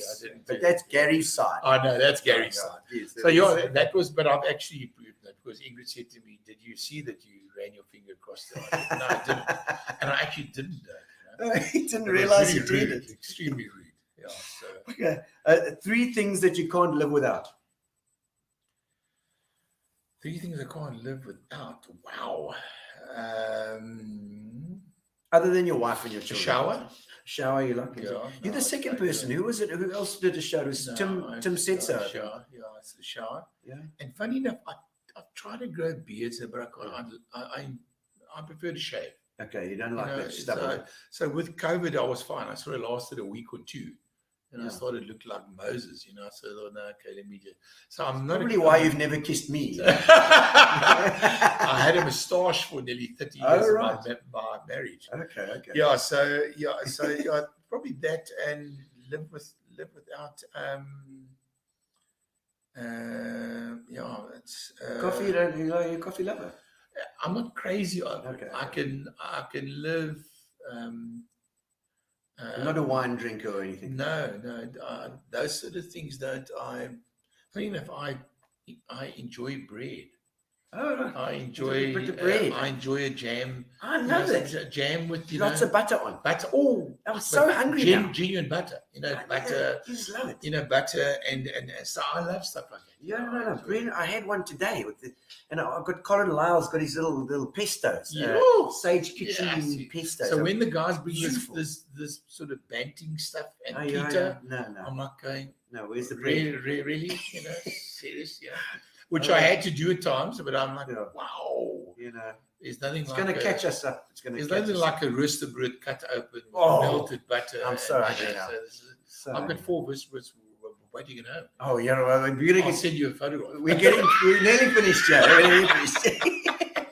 Okay. What kind of things do you like to cook? And you're good at cooking? Are you good at cooking? No. Well, my wife cooks. She's an amazing cook. But we've often shared stuff with cooking. But I enjoy steak. I love making steaks. Ingrid and I love doing that. So I love doing steak, and I love. Everybody's hungry now. And I love going to buy fresh fish from the harbour and doing fish. I love that. Ingrid's she does the best roast and all that sort of. She's an amazing cook like that. But I like and breakfast. I'm in love making. Different stuff. I love experimentation. Yes. Does she moan at you about putting stuff together? Because I just cook out of my head. But it was like you cannot put that in there, and that doesn't go together. She's actually she's very kind to me. Okay. And I'm also a very clean cook, so the kitchen looks like nobody's cooked. Oh right. So when I put a spoon down, it's wiped. Yes. Like some chefs looks like a tornado eater. So I'm now a little bit different. Oh my word. Okay. Last couple of questions here. Let's see. Yes. Also your harvest as well. Of course, the last couple of years now you've been a couple of years. It's probably been about 21. 21 years as harvest. Crazy, eh? Oh my soul. Crazy, eh? And you've been doing what do you do? I was the music director there and worship pastor with my wife for the last 16 years. 14 years. Okay. And then they called Dwayne took over. Yeah. And so we're still involved very much with what we call multi-sites. That's where the church breaks up into smaller areas in other parts of the town. We do that. We're busy with that. Still very much involved in worship, training. Before COVID, we traveled a lot. Training, imparting, even training audio. The Global Leadership Summit guys, they've asked me. That's why that one guy was on from Rwanda. Yes, I go and do, and I'm the technical director there for the GLS. I train audio guys in Zimbabwe and those guys, so we do a lot of that. But of course, now we don't travel a lot. The world doesn't allow us to travel. Yeah. And so we're very involved in that, and ministry in general. Yeah. As in whatever is needed. But your faith's always been strong. I know that. It has been. It's funny enough, when I resigned from SABC many years ago, my boss then thought that I was going to go into full-time ministry. Oh, really? I didn't. I went into the studio. Yeah. And then 7 years later, after that, then we went into the ministry. So he was right in the end. He was. It was actually, and yet the studio I worked a lot of. It was Christian artists and that type of stuff. So, but it's something that we've always enjoyed. It's something when we actually were not signed up, but when we took the calling 21 years ago, we looked at it. I looked at it as a music director's post. Okay. Little did I know that that's not only part of the deal. Yes, I remember John Scholes. Yes, John Scholes. Yes, he was the senior pastor there, and he still said, I still asked him. I said, so John, I haven't been in ministry now, but what are the hours? And he said to me, listen, the hours are great. Now, he was a doctor for 25 years. Okay, So he said to me, Andrew, the hours are fantastic. So I'm going, wow. And compared to SABC in the studio. Yeah. So he said, Andrew, ministry is 24/7. So I laughed. I mean, boy, the first 6 months, boy, did I 24/7. Because, when there's a need or something like that, that's what you sign up for. Absolutely. Yeah. And you don't realize that. You think it's the other part of the stage, just doing worship. Yeah. But it's caring for people. Yeah, and it's if you love people just like you do, you love people.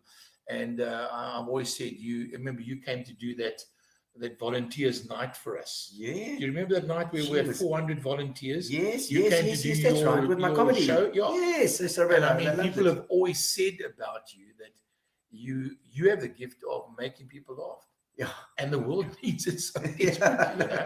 And we had some good laughs in the studio. That was wonderful times, And when I remember you going onto, you were chair or you were the host or the compere for Gary's shows. Yes. When you started it, Yes. And I said to Ingrid, why doesn't he just do a solo act? Yeah.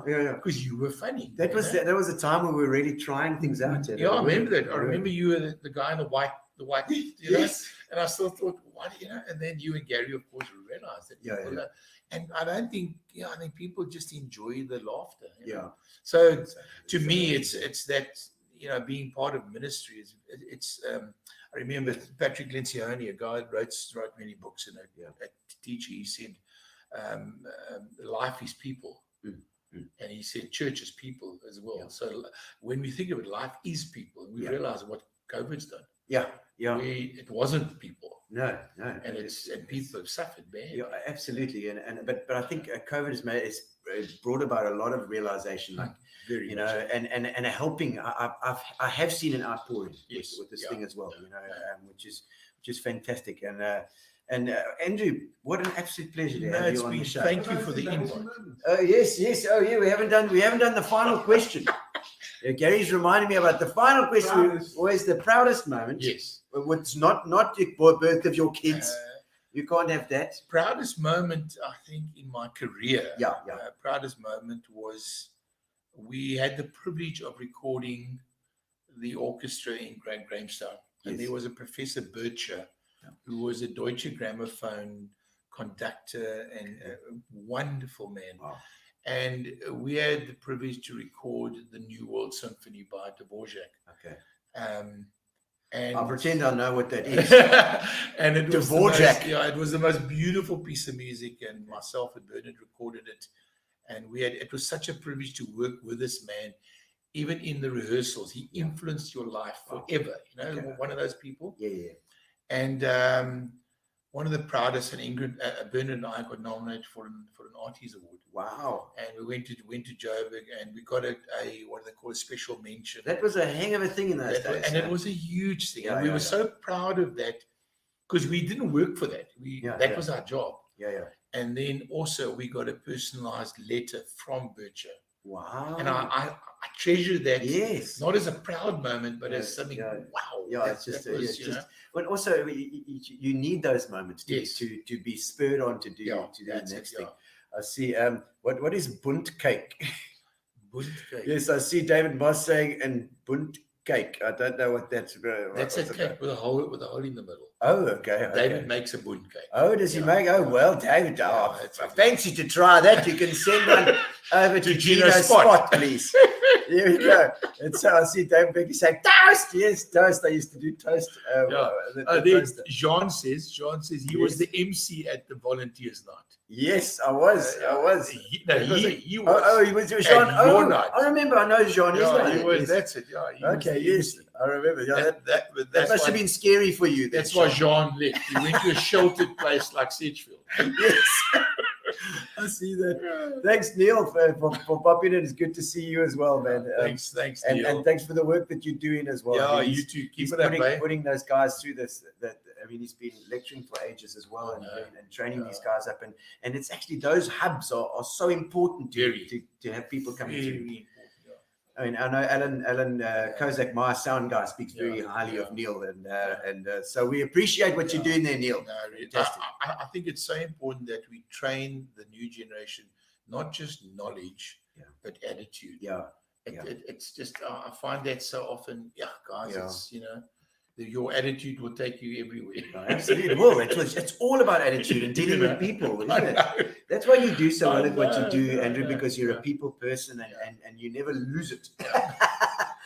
So Shelley saying it's awesome. Thank you. Thanks, Shelley. Shelley. And lovely to have you on as well. And Juan, lovely to meet you again then. I see Ingrid saying a wonderful evening. I love Ingrid as well, by the way. She keeps us in line. Ingrid's always kept us in line, because I've been on the naughty side. I've got to say that I've been. Are you on a speed dial? On a speed dial. As soon as I do something wrong, it's a little comment, and Gary knows as well. He gets a little comment. She keeps on looking for you. She's looking at you. Say that.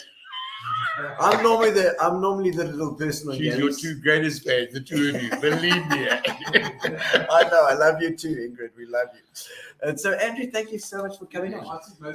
And the most, we got to get the crappiest gig ever.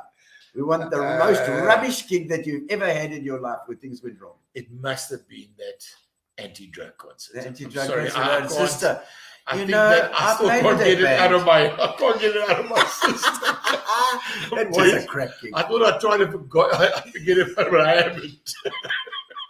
Steve Perez has passed on about. No, it wasn't the band; it was just the gig. Just the gig was just horrific. I can imagine the band as well at that time.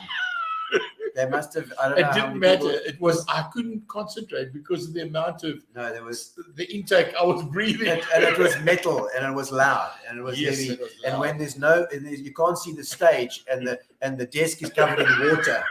I get what you're saying. That's right. And everybody else is happy. No, thank you so much, Andrew, for coming on this. It's been a pleasure. It's been an honor to have you on. I've said to Gary for ages, I've always wanted to get Andrew on. It's been such a lovely, warm interview. Thank you. Embarrassing moment. Okay, Gary's one in your most embarrassing moment, if you got one. Okay, one that I have got, and I try to think of what is the most embarrassing moment. But the most embarrassing moment was UPE Tartan Track. Oh yeah, Friday night. The athletics finals. Yes, everybody's there. The stadium's full of people. It's one of those nice warm nights. Nice. I'm in the 100-meter final. I can imagine. Everybody, please report to me. 100-meter final. 100-meter final. I was in, I think, grade 12 or 11. Yeah. Sprinter and everything else. Spikes. And do you remember those sprinting shorts? Those thin, they're very thin. And then they've got a big slit here because the sprinters, you stretch. Yeah, I mean, I've got one similar here. No, it's not the. Oh no, please, no, you wouldn't be on TV, So so we have tracksuits on because we're warming up and everything else, and the stadium's full of people, and the starter, Mr. Rosenberg, still says with his little speaker. Take your marks. So we get ready. We take our tracksuits off, and I turn, fortunately, with my bum towards the people, and I take my tracksuit off, but I take my shorts off. So I'm standing in my jocks, and I don't know it. So I'm putting them off like this. My soul. And the guy from Andrew Robbie sitting up, and we know each other well because we used to race against each other. And he looked up and he collapsed. Andrew Robbie. Yeah, I'm standing in my jock, and you know those vests that you run with? They're short. So here's the stadium, and I'm in my jocks. And I'm standing there, and he says, Andrew, and I grab my pants and I pull my shorts back up again. Of course, the people in the audience are paralytic. They're all watching the 100-meter. The problem was we couldn't start the race because we were laughing so much. So Rosenberg says to us, take 5. So we go away, we walk away, we're laughing ourselves paralytically at this because you got to compose yourself. Of course, yes. So we come back again. Okay. So I refuse to put my tracksuit pants on. Not a chance. So we go back and so did you win? I think that night I did. Second broke place. A record, yeah. Oh, did you break a record as well? It was the one and only. Yes, sir. I love it. You broke a record. But I enjoyed it. But I think running? I was too scared to run away from the people with my shorts. You were certainly not going to show them the front end. Because all they had to see your butt. Yeah, so fortunately, I'm very careful when I take my imagine off now. Andrew Robbie. Hey, Andrew! I voted for you! Wat doen jy? Wat doen jy? Wat doen jy? Dis nie ordentlik, hoorie. No, I haven't forgotten. Oh, imagine. Andrew, John, that's what they called poly shorts. They were called because they were made out of polyester. Oh, there we go. Polyester. They were terrible shorts, but you had to sprint with them. Jean wore them as well. I'd hate to see Jean in a pair of poly shorts. I love it. No, you're right. Andrew always makes us laugh with his infectious laugh. Thank you. But he's not infectious at the moment. We're lucky. None of that infection here. But thank you, Andrew. Fantastic. Thank you. Thank you. It looks like we're going to have to save the competition for our Tuesday. Tuesday we have Kevin Abrams. Yes, coming all the way from. My word. And I'm sure you've recorded probably with Kevin as well. Yeah. He did a whole lot of recordings. Where is he now? He's in Cyprus. He's gone to the Greeks. You joke? Yeah, so he's going to come on Tuesday night, and it's going to be great fun. Yeah, we used to do a bit of. Yeah, he was the folk guy. Yes. The Folky Fire was his last show. I actually did a few albums with him and Anton Carlitz. Yes, Andrew Carlitz, Barry van Sale. Often used to play with him. Barry, of course. Anton Carlitz, I did a few albums because he did a lot of the Barnyard. Yes. And then Kevin, the barn. We used to do the barn. And Kevin Abrams and of course, he's over there with his. My goodness. He's done very well for himself, and it's going to be an interesting story. But thank you very much, and thank you to Spar for our sponsors and Fitch and Leeds. Yes. Thank you so much for joining us on this evening where we've run out of batteries. We've run out of everything. And to Eskom, thank you so much to Eskom, and thanks to Immobia. We got some sound. All right, thank you very much, ladies and gentlemen, and we'll see you on Tuesday. Gary can take over the computer here and do his thing. He knows where the right things are. Thank you for joining us. Thank you. And we'll see you on Tuesday, and then we'll have lights. We'll have some lights then. I'm sure we will. Just right here we go. All right. See you on Tuesday. See you. Bye. Relax, sit down. Coming out of PE town. Drink, find a shot. Never mind your liver. Get to Gino's spot. Gino's spot.